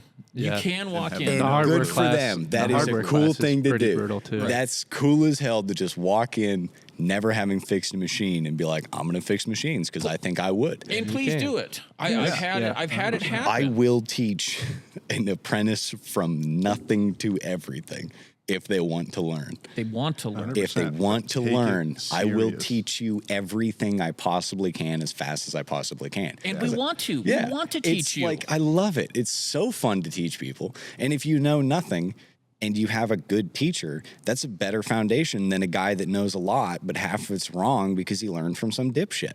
Right. You got to You know, unprogram guys that were shade tree car mechanics for 10 years and then go work on airplanes, those guys are scary because they're good mechanics, but they do dangerous things. So I put my multimeter in parallel. And I was measuring the current going on this battery. Well, and yeah, Just you stop know, and right it's there. Just no. the guys that can make it work because they're shade tree car guys, they'll do some incredibly clever things to piece stuff together. But legally, oh fuck, don't do that. You can't do not do do what that. you have just done. You know, I would rather have somebody that doesn't have bad habits because I can teach them good habits. I can make Clean good slate. mechanics. It's not even that hard. To start from nothing is really not that hard. It's easier genuinely- than starting with something. I think working on airplanes easier than working on most cars. Yeah. Oh, I yeah. feel the same way. Oh yeah, Everything's It really right there. is. Yeah. way easier. You don't have to take a bunch of stuff off just to get to one thing. It's so much nicer. Yeah, until you start getting into like really deep dive avionics dork stuff, and at that point, if you can do that, do that. Nobody else can Yeah, do it. please. Yeah. Yeah, we Please will- be good at it. Stop ruining my life. All these guys that can't do it are the reason my job is hell. Yeah, we will all make fun of you, but we will love you for doing it right. Yeah, it's God damn it, dude. They're my enemy. Avionics is my enemy. I've never had a nemesis before, but Jesus Christ, some of the things I keep finding in these things. Yeah, you remember the rule about how you can only have, I think it's 4 terminals on one, 4 Yeah. ground terminals on one I thought it was post. 6. No, I'm going think with it's 3. it's- yeah, it's either 3 or We're gonna 4. have to delete this piece. No, thought it it's was not a 6. lot. So the current standing record that I found. There's a book to go look it up, and you need to go look Yeah, I'll look it up the next time I'm concerned about it. And the general answer with avionics is don't put more than one anyways. You'll get interference and things get weird. Okay, go. But anyways, the standing record, now they abided by the terminal rule by just adding more and more and more wires into the rings themselves. Oh, lovely. 11. 11 in the one ring terminal. 11 ground wires into one ring terminal. I don't even know how they fit them in there. Spectacular. Spectacular. I literally watched a video. So this guy, he had a 38-999, the big cannon plug, right? And he's pinning it out, and he's like, service loops are important. He gets this little tiny 1/8-inch diameter, like, I know the And- video. I almost sent it to you late at night to be mad. Are you talking about Right. the guy that winds it like so tight? Tight, way tighter than you can wrap a wire. And Oh, he's yeah, like, yeah. and he is convinced he is super Yeah, genius. it stops it extraordinaire. from vibrating. Yeah, You know, anybody like ever the heard clamp of does. induction and interference? worry about How that. much? How Wouldn't much worry about that. radiation is being radiated off of that coil? Not real.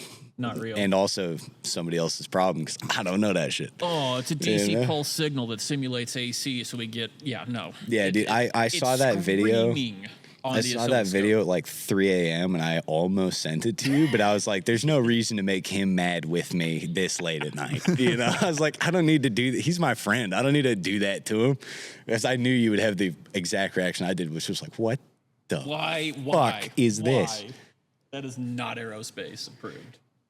There's no manual that says Well, you it's can't do approved because I work in aerospace and I did it. You know what Ooh, I'm saying? Ooh, he signed his name on that Ew. logbook, right? I do love finding stuff. It is. It is fun. It's almost a puzzle. Bounces between fun. It is a Yeah, puzzle. it's big boy Legos. Everything is, yeah. That's what makes the fabric so fun, dude. It's the only time you ever get to build an airplane. Otherwise, everything is manual. Everything is so specific. When you get into fabric work, dude, it tells you a couple things to do, a couple things not to do, and then you go make an airplane out of it. Yeah. You were Fun. right, Aiden. It is Fun. 4. It is You 4. fucker. Nicely done. I remember it because of autism and rage. Yeah. I'm telling you, dude, I'm Rain Man. I'm telling you. It's the only reason this shit is sort of easy for me is that just Dodge the bullet locks in there. lines. Nice. Dude, honestly, if it Yeah. was 3, I probably would have sprinted right onto that fucking runway. I would have just Tom Cruise running, dude. Wait, don't leave. Clear the taxiway. No shot they get me before Allegiant does, dude.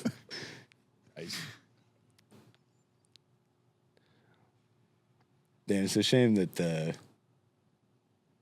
it's cool guys. The F-16s never went out and flew. That would have been Right. pretty top fucking aces. sick, to be honest. Would Yeah. have been beautiful. I think honestly, maybe the answer for figuring out right at the beginning if these students are the right students or not is just asking them like what they thought of Top Gun and what age they were when they watched it. Ooh, yeah. Because I think if you saw Top Gun somewhere between 6 and 12, you're probably going to make it.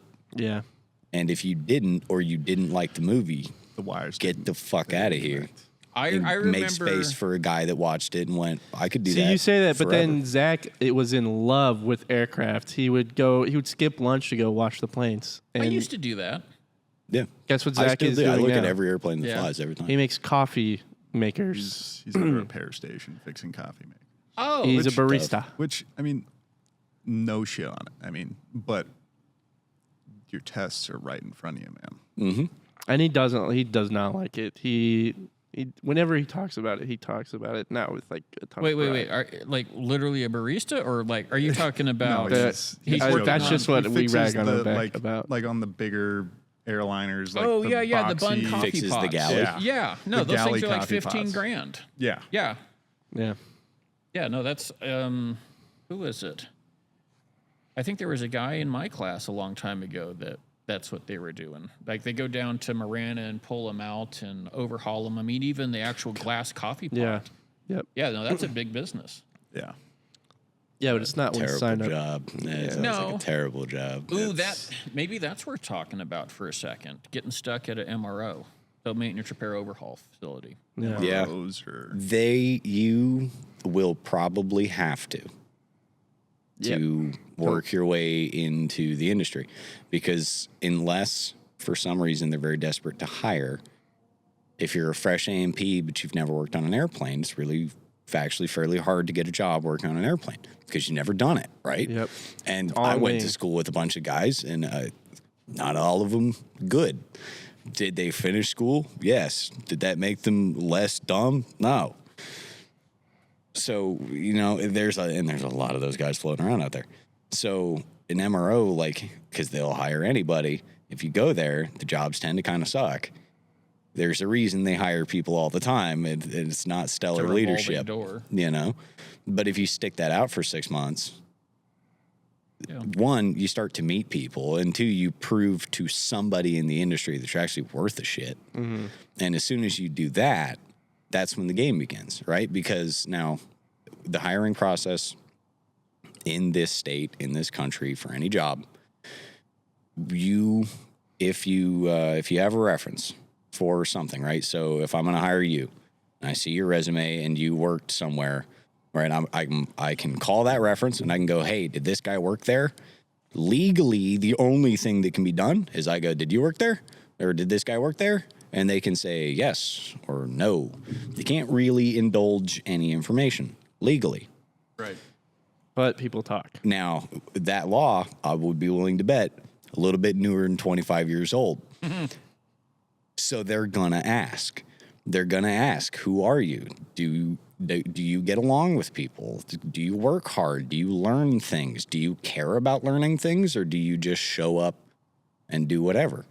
It's, even though technically you could never possibly ask, they're absolutely going to ask. And as you dig more and more and more into it, where everything becomes, if some guy wants to get hired and I know the guy that runs the shop he's coming from, Yeah. now, You're gonna ask. I can't technically do In anything Minecraft, about you it. asked. Yeah, but well, if I see that guy after work and we get a beer, perhaps I wonder how good his crew is. You have a good crew? How, is your crew better than my crew? Are you having problems I'm having? Are you having problems with somebody specific that might be leaving? You understand what I'm saying? You can't actually do it, but you can totally fucking do it. Everybody's going to do it. Stick it out in MRO for 6 months, meet a couple people. If they go get a job at American and they liked you because you guys worked well together and you both worked hard, and they get the shot at American when American is hiring, they become the guy that starts the process of, hey, word on the street is we're going to start hiring. You need to get your applications in. You need to do this. You need to do that. If you're looking for someone to talk to, you should call this one. Stuff like that. Mm-hmm. And, it's kind of a sucky job, but it's part of the game. Yeah. I think. And especially to get any kind of on-wing experience. Yeah, you're not jumping days at United first thing. You're probably not getting days at United in the first 10 years. I mean, you're working at night. You're working a lot of hours. You're probably traveling away from home. And that's it. That's just how that works. I know level. A guy, he drove his car, and he lived out of his car and worked like triple shifts in New Jersey. And now he's one of the main engine guys. That's money, baby. Yeah. And it's like, whoo. I mean, that's the fastest I ever saw anybody crawl up was, but I mean, he was got to be a monster. Yeah. He had 6 kids, so I mean, he was motivated to do it. Yeah, he's a hard worker already. He knows how to get a job done. He does. Exactly. But yeah, let's kind of wrap up on the thought that this is the one that really kills me, is that still we're hanging out somewhere around 60 to 70% of our students actually get their A&P. Mm-hmm. That's better than I thought it'd be. Honestly. Right? Yeah. It's gotten better, but the rest of y'all, I mean, to be real, I mean, honest, like you said, you don't get an A&P from coming to the school. You get a certificate of completion. You got to take the test. You get to try. You get to try. Why? And what we're doing here, you're learning how to do that, to take that test, to learn the skills for the industry. There is absolutely no reason to come to the school and not get your A&P and not finish it. It doesn't make sense to me. It just blows my mind. Like the financial sacrifice, the family, the amount of time you're going to spend away from your life to come here and not get your A&P. I don't get it. I don't get it. Yeah, I put off my power plant by not even by a ton of time, because I got my airframe on time, but I put off the power plant because I could get my airframe while I was in school. But the power plant couldn't do it until I was already done. And at that point, and part of it also is that I worked my main job at an unsustainable pace. Right. The whole time, you know? That's kind of what I mean about getting stuck. Yeah. Right? Don't get stuck at a job. Yeah. And, if you, because school is 18 months on paper, I think it was 20 or 22 by the time we were done, right? With breaks and so on. Around there, yeah. So after working, going 60, 80, 100 hours a week for that long, it's like you finish it out. If you never did any of your testing, which like test to the minute you can test, as soon as you can do it while it's fresh. Yeah. Because a lot of that stuff, man, just goes out of there, and you're not really going to use it that much in real life. Right. There's stuff. no job that you do. Yeah. Where it's not going to remind everything. you. It's not going to remind you like what the dotted line on a blueprint what it's named. 0.3 millimeter for a center line, 2 long dashes and a dot. See? He would pass and I wouldn't because I don't remember. Well, no, I know that, but I don't know 4 terminals on a stud. It's it's kind of a nightmare. You got to test while it's fresh. because the only reason you're doing this is to take the test. But after working that hard for that long, when I was done with school and I cut back to only working like 60 hours a week, I was so like, time flies when you're done with school, because you go from this like unbelievably vicious slog for so long to like, I go into work at 7 a.m. and then leave And then on the days just time go at 3:30 and I'm done. Like, I don't have to do anything else today. Like, I Now don't what? have 7 more hours in my day. Ooh, boy, man, you can knock out 3 months doing that Yeah. right now. I mean, 3 months. Yeah, Talk about a dude. year, dude. It's and the further away you get, the more daunting it becomes to Dude, be like, yeah. shit, I'm in still that have boat more right work now to where do. I was like, oh, I have a year, and then I have 9 months, and you go, oh well, I'll take 3 months to do it, and then you sit down, and then you're ready to start, like you getting ready to start up the test, and you're like, oh, but I'm 100%. You need to set that test up. You need to do it, because there were so many times where I was ready to take the test, and I just backed off. I was like, no, I'm not going to set it up yet. You need to go and set it up. And now I'm in the boat where I have to the end of this year to get the A. And it's not impossible. But it sucks being in this position. It's not fun. It's pretty stressful, and it will keep you up at night. Yeah, because I've had my airframe for like probably more than a year. Yeah. I've had my A&P full for more than a year. And the other thing is, if you ever went GA, right, because you wanted to work independent, because an airline wouldn't hire you. Yep. So if you went GA because you wanted to make money, the timer for your IA doesn't start until you have both. Yep. Right? So I'm a year ahead of you to get my IA. Exactly. So, and as the old timers, retire and leave the industry, because there's no young guys in GA. Yeah, There's none. basically none.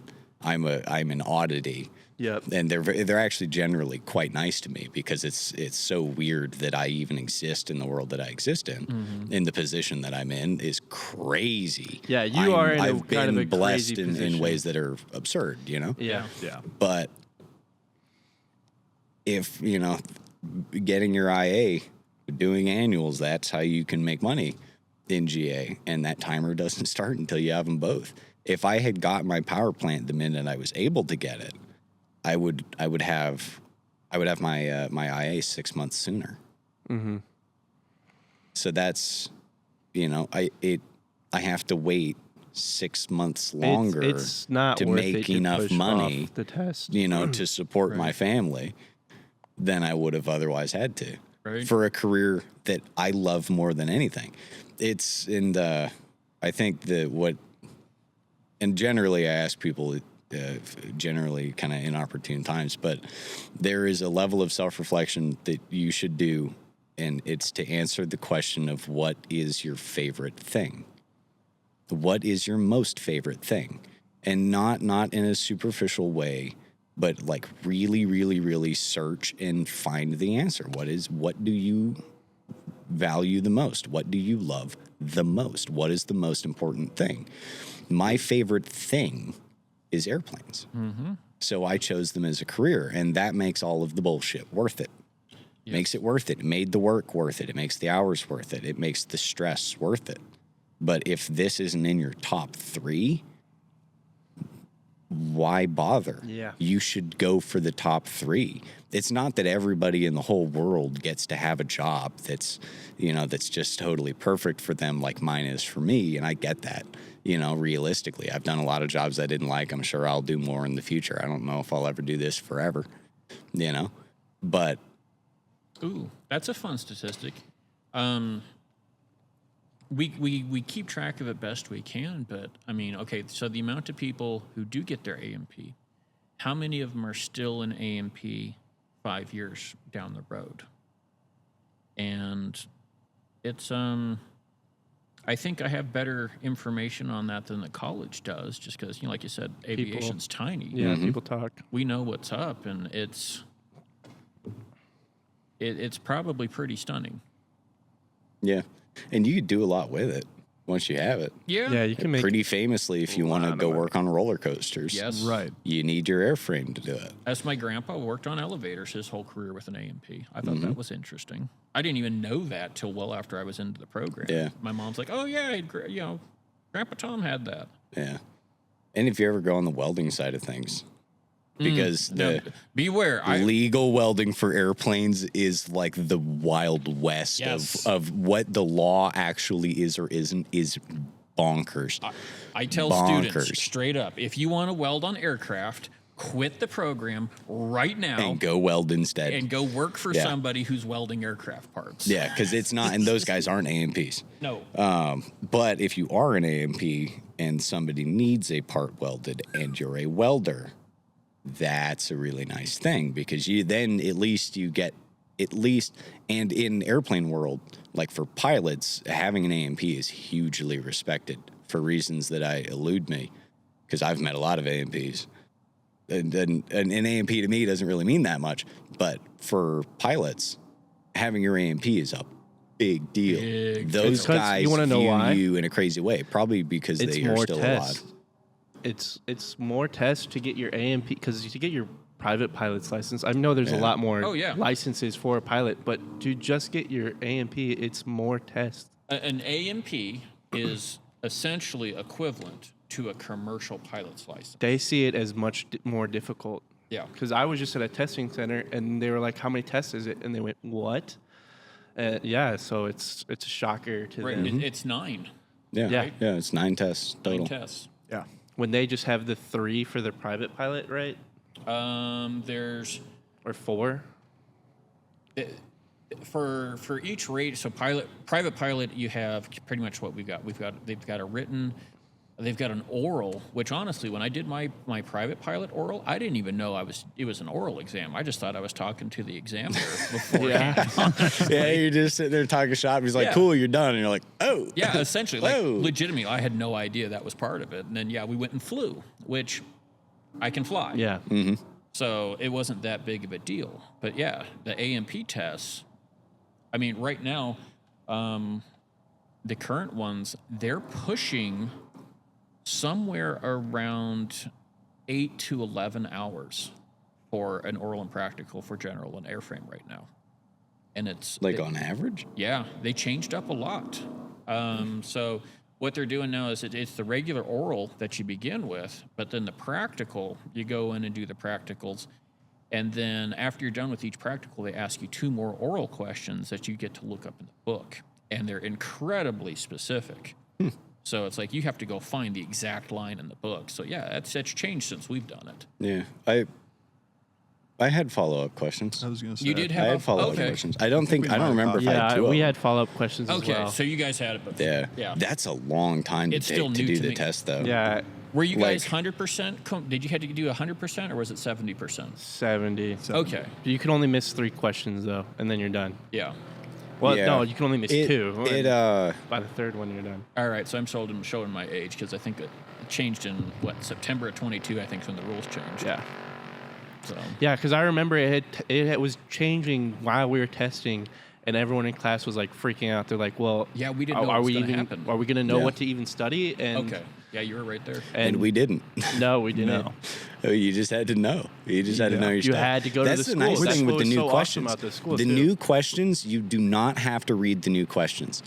If you study the stuff that you're supposed to learn to legally be an AMP, the You new can still questions pass. are perfectly answerable without ever having seen them. It Yeah. was honestly kind of beneficial in that sense. Yeah, they're better. They're better if you know what you're doing. Yeah. But if you know what you're doing and you pay attention, they're better. And if you're a good mechanic, they're better. But if you just memorize answers, they're worse. But I don't like guys that memorize answers anyways. You're not supposed to. Yeah. Aside from the Yeah, test. that's the whole. There's a reason you're supposed to have the manual with you, is so that you're not memorizing stuff and misremembering and putting shit together wrong. So, You know. Yeah, I don't remember. I don't even know how long mine took. To be Yeah. honest, my oral and practical. I think it was a couple hours, yeah. but I think it was 2.5 or 3 hours maybe. To do 'em. That's quick. That's quick nowadays. I've read the book a lot. Yeah. I can find stuff in the There- cars pretty fast. There's a reason you're sitting I've read here. the books a lot. I read the books in my off time, dude. I'm a dweeb. I know. I would have Same. bullied the shit out of me in high school, dude. Oh Exactly. my God, I'm a nerd now. Like you said, So I fun. had Chat GPT call me a regulation nerd. Oh, Rory, you might not know it, but if people try and use chat, don't use that, dude. That's I know, hurting I yourself know. as well. Yeah, the end is nigh, gang. Yeah. Because usually what I say is AI like, is the devil. Okay. yeah, I say that Look. isn't right. Yeah, honestly. And You then I shouldn't have showed us sprint that into button. right. Oh, where is it? Is it this? I think it's top right. It's not doing it though. It's not doing it. They- Do they you hear turned it? it Oh off. yeah, I hear it. You turned it off for us. We They- can't enjoy it's this only for him. sweet juice. It's only for him, dude. He's the only one that gets the thrill. Fair enough. The only one that gets to enjoy. And Yeah, you could cut this whole section out. look, man. If you got to burn 2 hours to get a good 5 minutes, it is what it is. Hey, you know what yeah, I'm saying? No, it's been good. I liked it. I don't. As with anything, many actions in my life were only enjoyable ultimately for about a minute and a half for many people. So it is what it is. I think right. the strat is getting an old timer. It would actually be very fun to get an old timer to come in Yeah. and just talk about the definitely legal shit they've done. Yeah. Like old pilots. Did I tell you about? Or have All another right. one of the teachers come on here. That would be pretty smart too. Yeah. Well, I had a guy from American. He's been working at American for about 6 years now. The guy that subs in for some of the classes? No, just I was hoping he'd show up today, and we could pick his brain about airline stuff a little Yeah. bit more. Airline stuff gets whacked, dude. It's a Yeah. wild culture. You know what else would be really nice? Hmm. There's one YouTube channel that does it. They for the oral and practical Okay. questions, they would read them out on YouTube, so you could, like, if you're at work Oh, or on yeah, yeah. Spotify, it would read them to you, and then it would read question answer, and that's how I got through my orals and practicals because it's a lot. Yeah. And when you're at work, 8 hours there, and then 8 hours here, when your grades are good enough and you can do early testing, there's not a whole lot of time to study in between all this school. So that's what got me through my orals and practicals for sure. Oh yeah. No, my mom still has my old Ford Ranger that I was driving when I went through school, and the CD that I recorded a CD. It's still in the CD Hell player yeah. in that Yeah. truck. That with- would be sweet Hell if you yeah. would make one, or not somebody, right. because they have one for the general written, and they have one for some of the oral and practical, but not all of them. It's still pretty nice, but it Dude, would I'll be do ni- it in if- the I'll if- do it in the too close to the mic radio voice. Yeah. Yeah, it would be nice. Like I said, I am kind of disturbed how well Yeah, It's weird. that comes I know. through. I'm sorry. Like, does this one It's- sound tinny? No, To you Couldn't guys? tell you, dude. No, it Okay. didn't. I've Oh, been yeah, raw true. dogging this whole conversation. No, the you guy kinda with did. bad hearing, fuck you guys. Fair. But no, it also would wig me out, and I would just stop talking if I could hear myself. So I'm glad that I can't. Just try it. I know it sounds nuts. Just try it. No, because it's a curse. Like, because I worked in restaurants forever, I yelled over parties all the time. Okay. I tore my vocal cords up really bad. So, like, my natural voice actually even deeper than this. But when I'm talking to people, I talk in step it up. I step up a good bit because the deep voice doesn't it carries really well. It goes through walls, which is a nuisance. Because everybody can hear me in other rooms, which fucking is super annoying. And then, and it's kind of nice. It's a good habit, at least in GA, but my older brother has hearing damage and he can't hear bass tones. So if I talk to him in my normal voice, he cannot understand what I'm saying. And old people can't understand what I'm saying. Old mechanics with bad ears, Oh, yeah. they just can't, So they you're can't just hear talking me in a high-pitched twink voice all day all the long time. at work. Yeah, all the time. That's so awesome for you. Yeah, I'm in perpetual customer service voice because, like, dude, a lot of people can't hear it. It's really weird. That's But pretty awesome. so you're a structure guy, so I must regale you. I don't think I've told you Uh-oh. about this. So,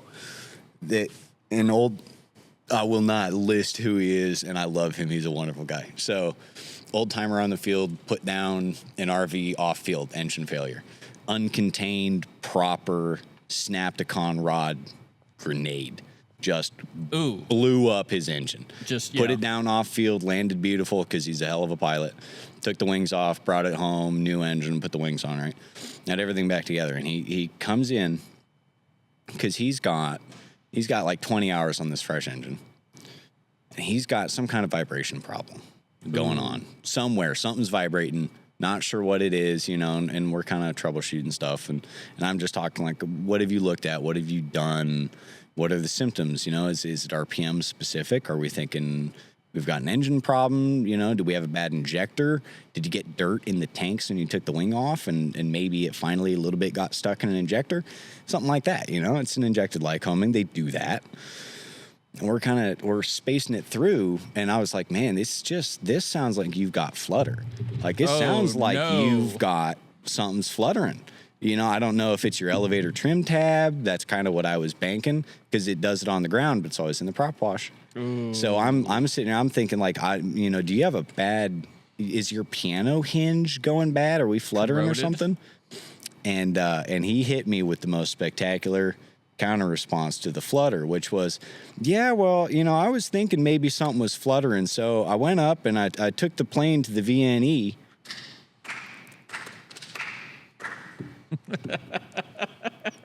Holy shit, dude.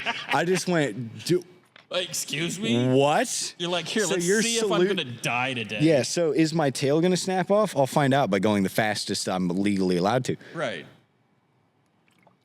It didn't, so it must not be. Right. But a hell of a way to find out. That is pretty But crazy. I was just like, you can't do that. It's not how you troubleshoot. Well, there's divergent flutter, which thankfully he didn't have, but I mean, that still doesn't Evidently. excuse convergent. But I was just like, man, that is an insane thing to do. But I guess back in the day, he was flying DC 10s. Ooh. And the 10 had a flutter problem, the ones that he was flying for somewhere. That fleet had a flutter problem under really specific circumstances, but they figured out. Oh, it was. I'm pretty sure it was a DC-10. He was saying he had flap flutter, and they figured out that, like, obviously, if you deploy the flaps, like you get them down and they load, they won't flutter because they're stuck. But you could just bump the switch and move them down by a degree. And that was enough to positively load them, and they wouldn't flutter anymore because we were talking about flutter. And I think that's why he did that, was he went up and he loaded the trim to see if it ever stopped doing it. And then he took it to never exceed to see if anything changed. So on one hand, like, going through the full flat envelope is like, it kind of makes sense. But also, if you think you have flutter, speed is the worst thing to add. It's the only thing that makes it worse. I thought you'd appreciate that, though, because what a hell of a way to solve a problem. That's the kind of guy that you do a podcast with, and you just go, okay, tell me. Yeah. Tell me the shit that you got away with all these years, you know? Yeah. No, one of the first jobs I had, he was an Air Force colonel. I want to say, I believe he was the base commander at Edwards for a little while. Oh, I remember you telling me about him. Oh, Yeah, my goodness. This guy apparently flew his girlfriend in I think it was F-101, I think, or F-105, excuse me. Yeah, it was F-105. Yeah. And he said he took his girlfriend to Vegas in a 105. And I'm like, okay. Got to ball out, man. And he said that he flew under the Golden Gate. I believe him. I completely, like, the way he said it, I'm you like, used to be able to have a lot more fun. I think he did this. Yeah, every once in a while, guys will be like, oh, yeah, well, you know, they'll be like, oh, yeah, back in the 80s, like, we were doing so-and-so, and then, like, I went and did this. I was talking to a guy. Ooh. Go for it. Another guy, also Air Force guy, F-15 pilot. Highest time F-15 pilot in the world at the time. Ooh, hot damn. Right? Air traffic control closed. So apparently all military flights, they'll still have to fly under an instrument. Right?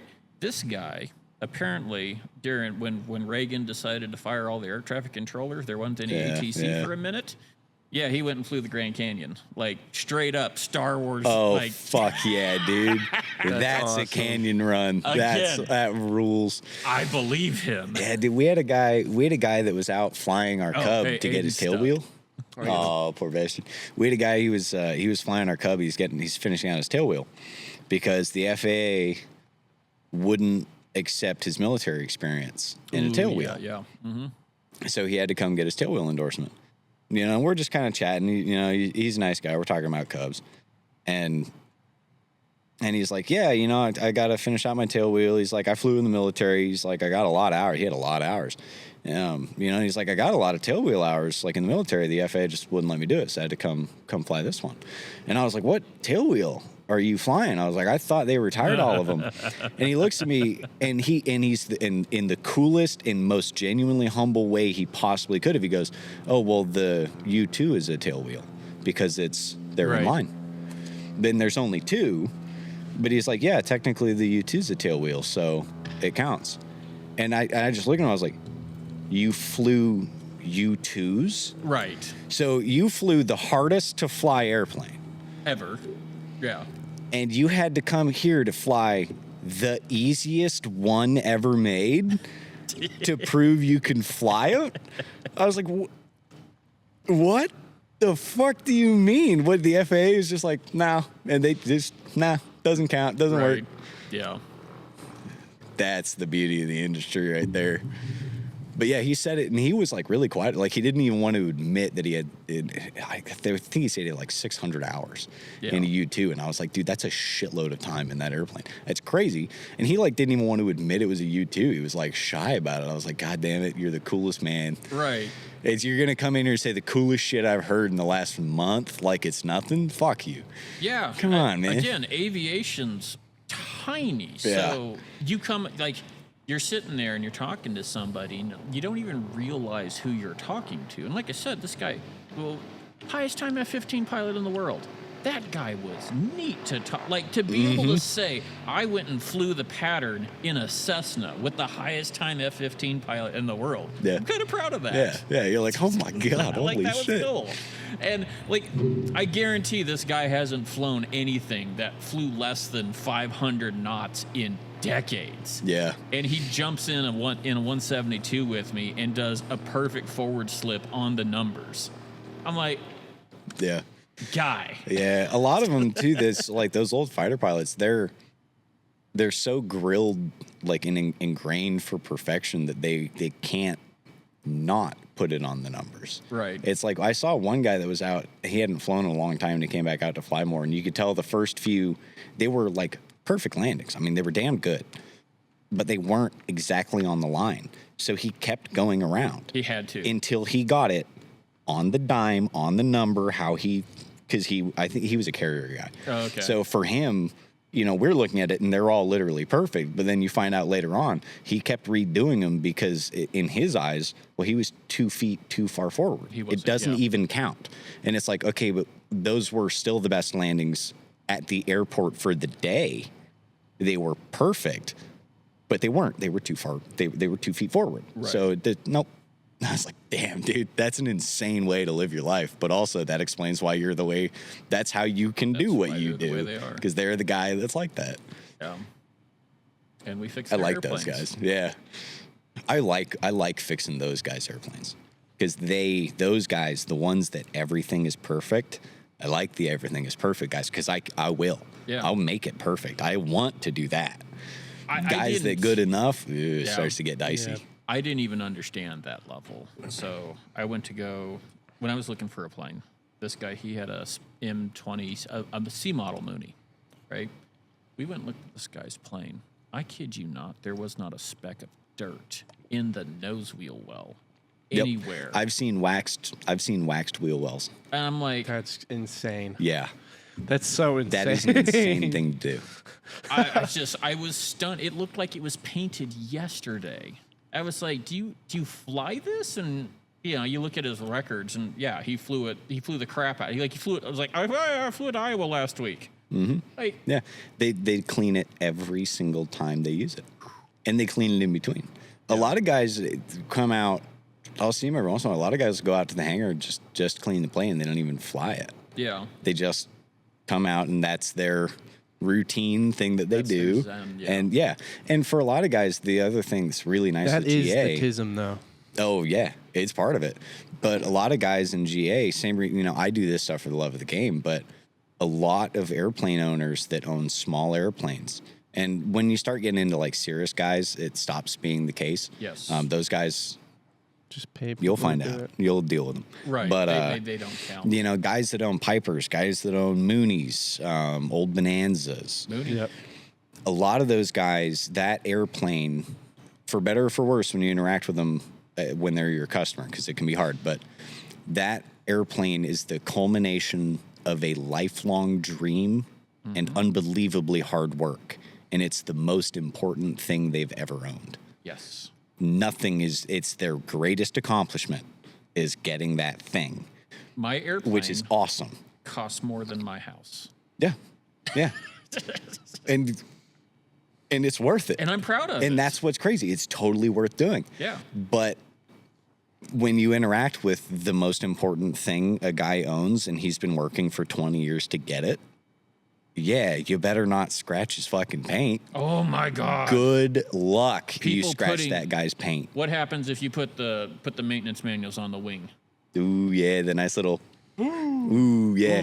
My go-to, the one that I keep threatening my guys with, is if you take a wing panel off and you keep it on with one screw and turn it around. Oh my. You get that little ring. I showed a new guy one of those scratches, and it's like, this is here because the panel is like this. I was like, if this was a customer airplane, it's a $60,000 paint job, dude. It's your ass. And I was like, and secondly, there's one of them, I made him take the panels off because I know the owner quite well. And I was like, if he saw you do that to this airplane, I was like, he'd come in here and beat your ass, and there's nothing I can do about it because he's been a Marine for always. He never stopped. He's a frightening old man. He will kill us all. I was like, I would gladly sacrifice you for him not to come after me. I've lost enough fights, buddy. It's your turn, Like, it bugs the hell out of me. Yeah. But I try to avoid at least the white cotton glove guys. Yeah. It's That's a like bit intense. I get it, but and on one hand, like if you leave a handprint, clean it off. But man, we had a guy come in and he was red. He was so angry and he was yelling, like shaking, angry, mad, because there were handprints all over his airplane. And I'm like, oh shit, it must actually be like straight up a fucking handprint, because you can do that really easily. And it's not that hard to miss them. You can do it, And I'm like, oh shit, okay, I kind of customer service mode. I'm in charge of these apes, so it's my fault. If anything, if my guys make a mistake, it's my fault, right? Because I'm in charge of them. Like, go out. And I'm not exaggerating. It's a thumbprint. There's one thumbprint on the door.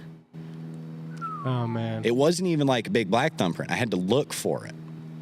It's not like I walked over and went, oh, yeah, my bad. I had to check the airplane to find these handprints, and I finally found a thumbprint. I'm guessing that was it. Guys like him are that's the other side of the other side of the game there.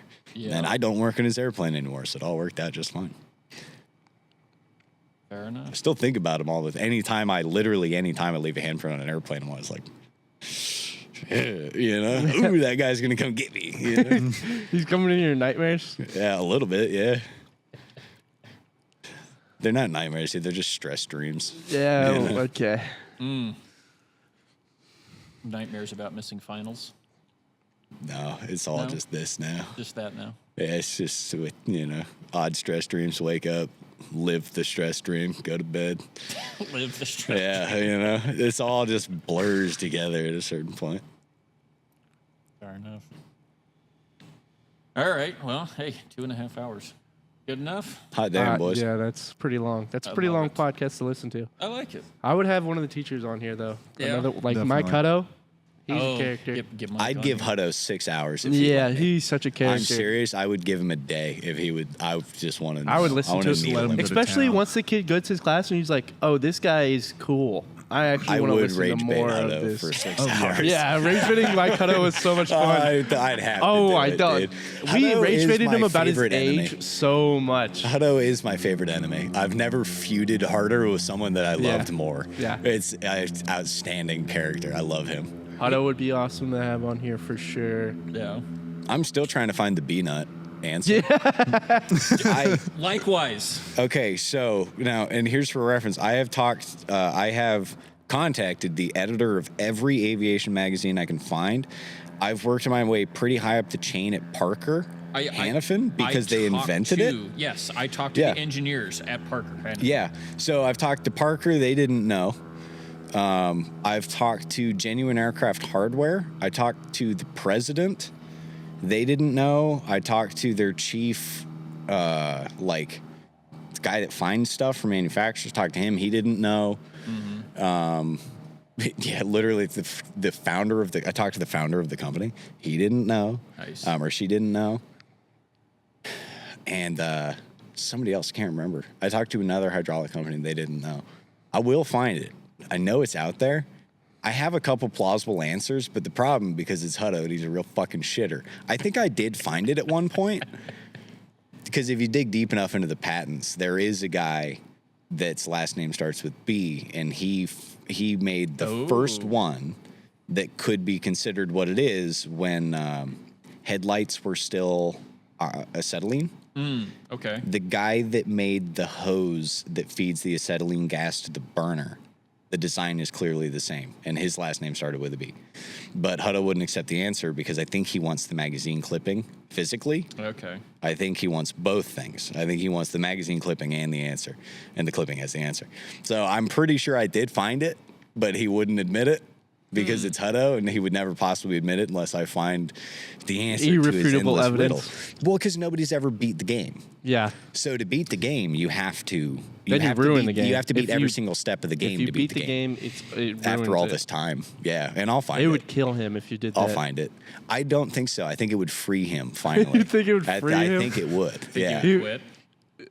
maybe to be I honest. heard. No more divorces I'll bet from he has him. a second one. To be honest. You guys know he got married over the summer. No way, he got Oh, married again. What a thrill! Oh, I need to talk to him. No way. He's told us he would never do it again. Never. I told him Never. so many times. I was like, Hutto, I can't wait till you get married again. dude." I was like, oh, you're gonna have so much fun. That's so tragic. Yeah. This is not good for her. No, he's gonna figure it out. Somebody needs to save her. Dude, I miss Hutto so much. That's actually he was a good That's character. the one advantage, dude. It's like if you work really hard in school, because we had the seat time rule, right? So I had Yeah. to be there. I wasn't there a lot. I was a bad boy, but like you have to be there at least mostly. But I'd done a lot of stuff, so it didn't take me very long to do it, especially if it wasn't like a group project. So I had free time all the time. So we just bullshit. Right. You know, it was just, that's how I end up in this seat now, right? Because we just kind of Absolutely. bullshit and hang out. And that's what made school worth it to me, was like just knock out the work, do it right. It's, Then so you get you to have fun. pass. it's the you stuff know? in between. Yeah, and Like, then that's how you learn everything. I learned how to pass the test from the school, but I learned like all this when I was talking about like if you have a bolt that's tribal knowledge, you can show me the bolt and I bet I can find it. Because I've done enough mil spec stuff through every spec, which you showed me in a Yep. conversation that was not at all about what we were not even actively close. doing. Yeah. Same with like if you have to fabricate something, it has to be equal to or better than what you're replacing it with. Well, you know, you taught me enough about metal structure, like as an alloy, deep metallurgical stuff, that I can do that. Now I'm not gonna like machine components, right? That's a different Yeah, level that's of the crazy. game.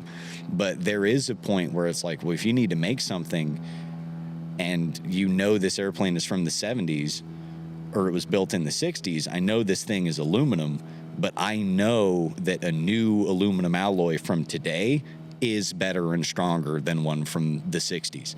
It just is. You know, so it's like the justification is fucking obviously this is better. This is the strongest aluminum that could be used for the purpose. It's blatantly over strong for what it is. And then if they ever ask, you can just be like, yeah, no, I chose this beware. aluminum because it couldn't be stronger. There is too strong still. Yes, but I've never had to put anything in a situation like that. Fair. That's the magic key, you know. Fair. But and hey, man, 4313 gives you a lot of in accordance Lot of with info, if yes. you believe in yourself and you can talk your way in and out of whatever you've done. 4313 is a fucking Wild West, dude. Yeah. Don't use It it unless you rocks. have to use it. Because, like, we've seen it hasn't happened to me because I've been a good boy and I've written them upright. But if you do something in accordance with 4313 and you don't write down exactly which paragraph, our Fed guys are telling us they saw a guy wrote up, he did it in accordance with 4313, and that's it. He didn't put the chapter. So they brought him a copy of 4313, and they said, I can't believe you read the whole book just to do this little sheet metal repair. Like, that's crazy. You used the whole entire book. So they started quizzing him they just opened the book Literally, and went, yeah. what's the answer to this? Because this logbook entry clearly states that you used the whole document. So you read the whole document because legally, right? If there's a manual and you say you used it, you've read the whole thing. Yeah. So they started quizzing him because the logbook entry clearly says that you used the whole book. So you know the whole book. Damn. That's mean. Damn, dude, that's brutal. That's They must mean. have pissed. That guy must have pissed him off. Yeah, he must In have. in the interaction, he must have been a shitter, and then Yeah, they were like, that's rough. "Oh, you want to see?" That's rough. You want to see how far we can take this tree? That's why we need Hutto. Hutto's Yeah. even better at it than anybody. Hutto and Eric going. Oh yeah, that would be Hutto fun and too. Mateo. Oh, No, I refuse to. Dude, it I see stinks. Mateo They'd be able to regularly. smell him through the podcast. I see him regularly. No way you do. Yeah, he flies out of my airport. Oh my. I see him God. all the time. He flies out of Chandler. Yeah. Yeah, That's dude, where we I turned got around on in the this Snap-on plane. truck one time and he was there, and I was just like, You didn't smell him on the way to the truck. "Nice, he smells good now." No way, he found yeah, out no, what he does. deodorant Yeah, no, he is. figured it out. But I actually did. Mateo is he's so strange. Bleep. But he's a weird guy. But the more I've like interacted with him, I actually really like him. He's deeply Dude, strange. You are speaking high treason Dude, no, right he's now. deeply strange. But there's something about him. He's such a character. I think the same reason, like the old timers I've worked with that are the worst person in the world, but fundamentally I did kind of enjoy. It's because he's so interesting that it outweighs how otherwise like irritating someone can be for me. Because I really like people a lot. I mean, they're actually probably number one and airplanes are number two. It's just working with 4 people that's much harder than working for airplanes. But like, dude, Mateo is, the more lore you learn about him, he is fascinating. I have a little bit of lore for you that I He bet is you don't know. Fascinating. You know that so that picture on the front of his car, the license plate, that is of a cat. That's his sister's cat in Germany. That's a little lore knowledge for you to keep in your I'll pocket. keep it, dude. I'll ask him. I'll be like, "How's the cat doing?" You should. How's your sister's cabin doing? That's a little, I need little to do nugget of lore for you. a biannual flight review. And I was like, you know what? Let's go do it with Mateo. Yeah, that should be like Sick a move. little bit of ground, a little bit of let's go, maybe an hour of flying. Mateo kept me absolutely just loaded nonstop, the most stressful flight I have ever had in my life for 2.5 hours. I did not know you could make a Cessna fall out of the sky that fucking fast. Yeah, yeah, yeah. It's We dude, did a flight with them. And He is. I asked him. I was like, "Let's do some stalls," and he was like, "Let's do it." And he just threw it into a stall. Right. And I was like, "Okay, let's Well, not do this anymore." He's Well, got the stalls- extended wingtips too, so he can really throw that airplane yeah. in weird ways. Deep. Yeah. So a stall's not that big of a deal. So we were practicing an emergency descent, right? This guy takes it right to, I'm not going to say, but the legal limit, He's and made it the most unaerodynamic thing in the sky ever. And like the vertical speed indicator was pegged out. We were Yeah. falling out. Yeah. Oh my of the god, that's sky. so scary. It's all he does. And It's the only thing he cares about. I've never met somebody that flies as much as he does. It's the only thing he does. And It's the only thing he does. The only reason he even went to school, and he took it more serious than anybody else did. and it pissed everyone off. Yeah. Well, and we were right, but he took it more serious than anybody else did, purely so that he could start fixing his own airplane because a mechanic fucked something up on his airplane, and it was unsafe. He couldn't deal with it. And because that's his life. it for him. Yeah. And it's fun to interact with him in airplane world, to get to see a guy like that. Yeah, 'cause because it's like, I love this stuff probably more than anything, but this isn't the only thing for me. Yeah. And it's Yeah, the he wakes up only to do that. thing for him, and he is so good at it. I've seen him land. Dude, he told me, maybe he also sent you the text, he had to retire his set of tires Oh yeah. after thousands of hours. It landings. Yeah. Not All- just hours, but It was, thousands and he of had landings. logged every all single of the one. hours in every landing the tires had ever had. And it's probably 10 times more than I've ever seen anybody else get. He didn't even have to replace him either. He chose to. He's damn good at what he does. He is damn good at what he does. He's a deeply strange person, but like, man, Yeah, he's so much fun. I want to bring him to a party without telling whoever's party it is that I'm going to do that. Because I want to see him do it. I want to see him thrive in that environment. When we graduated, dude, I was trying to get him hammered. I remember at the bar. And When Yeah. he came to the bar, I was like, no. I got him to get a drink. I did. He did. He's like, I okay, had a maybe beer one. with him. It was a He win. did have a drink. And then And he left. finished it. He left because he had to fly in 8 hours. Yeah. He literally stopped drinking the beer to the minute it was going to be 8 hours. He didn't even finish the drink. It's tough. I wanted to get him hammered, but he stopped drinking. I remember him He finishing didn't even it. drink the whole drink.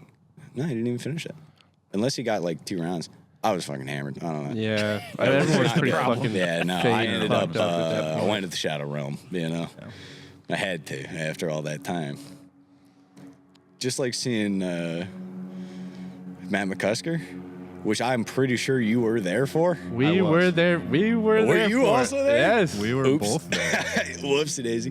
Benny was Yeah. there. Cooper was There there. a lot Cooper's of us. friend. Yeah, that was extremely fun. By That the was way. a That very was actually fun very night. good. You guys disappeared halfway That's through, the and we're only like, reason "What?" that's why I think about you guys and like you guys. See, it's you guys walked in, I was like, oh, all right, this is good. Instead of being like, oh, fuck, You'd be like, I'm going to put in the 30 minutes that When we walked in, "That's I was like, crazy, "Who someone's is about to calling, be yeah." these alcoholics and drug users just like me?" Because that's all I was told about. That would be And I was so like, I can't fucking wait funny. to see some real We should have characters. done an intervention, dude. And that's That why would've been I brought so Aiden funny. around, because I was like, I gotta have some type of Be like, backup. dude, I need someone to defend me. And we walked in and I see you and I was like, Like, all right, yeah, this wouldn't be so bad. I was telling Aiden, I was like, I'm so happy he's here right now. Oh my god. School me guys in. Yeah. Yeah. Like I said, I got to figure out something. I got to figure out how to get. Like I said, I just feel like I'm screaming in the wind. You kind of Think that ruthlessly have to. I think that some people it's gonna click, but other people they're gonna have to find it out on their own. Because I got told I didn't listen to my elders either, and then I got in the bucket, and it sucks. Yeah. And then you go, oh fuck, yeah, don't do that. Yeah. Yeah, and it's tough that you can only start 2 times a year. So Yeah, we're you know. talking about starting another cohort in summer, but it's just You're not staffed to do it. yeah. It'd be really hard. It's just having the classroom space. Like I don't know if you guys noticed the hangar got Yeah. Yeah, I noticed that they have a new men's bathroom, and it is It's nice. so nice. It's Yeah. actually nice. Like the old so one nice. is now Fancy. the woman's room. Yeah. And it's weird to say I've been in a women's restroom before without actually being in there. No, I go in them. Yeah. I wouldn't say I've been as much as I will be. Yeah. Here's the other thing that scares me. See the red things?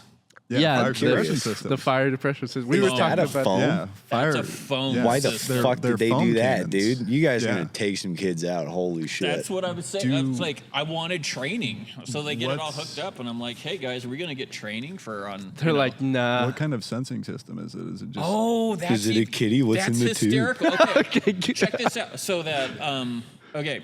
So look on the Your on stats the comes- 310, right? Just above the Biz. 310. See those little round things?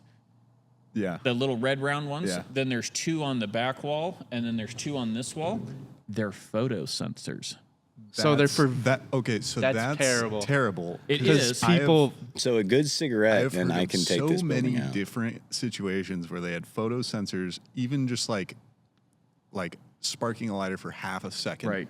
My And then the strobe lights on the 172 has set the alarm off twice. yeah, and then you have to rush to push the button. Well, not only to- that, but people definitely vaped in here during the class, and dude, it's I going don't. to The happen. vapes, I don't think set it off. They I thought it shouldn't. did. I thought it was any kind of smoke. Will Do you want And- to find out? No, it's I've got one. I was like, we can find out right now, dude. Got one right. Yeah, I think the key with the training for a foam system is just like what my boss initially said when because as we like grow and improve in corporate and blah blah, as we try to like actually be something worth something.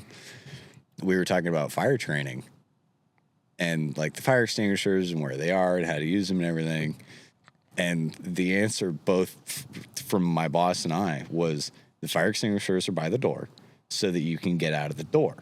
If something lights on fire in the hangar, the way the planes are packed, leave out. the building. Yes. Don't try to put it out. You'll fucking die. They'll start exploding. We were like, we don't give a shit if the airplane is on fire.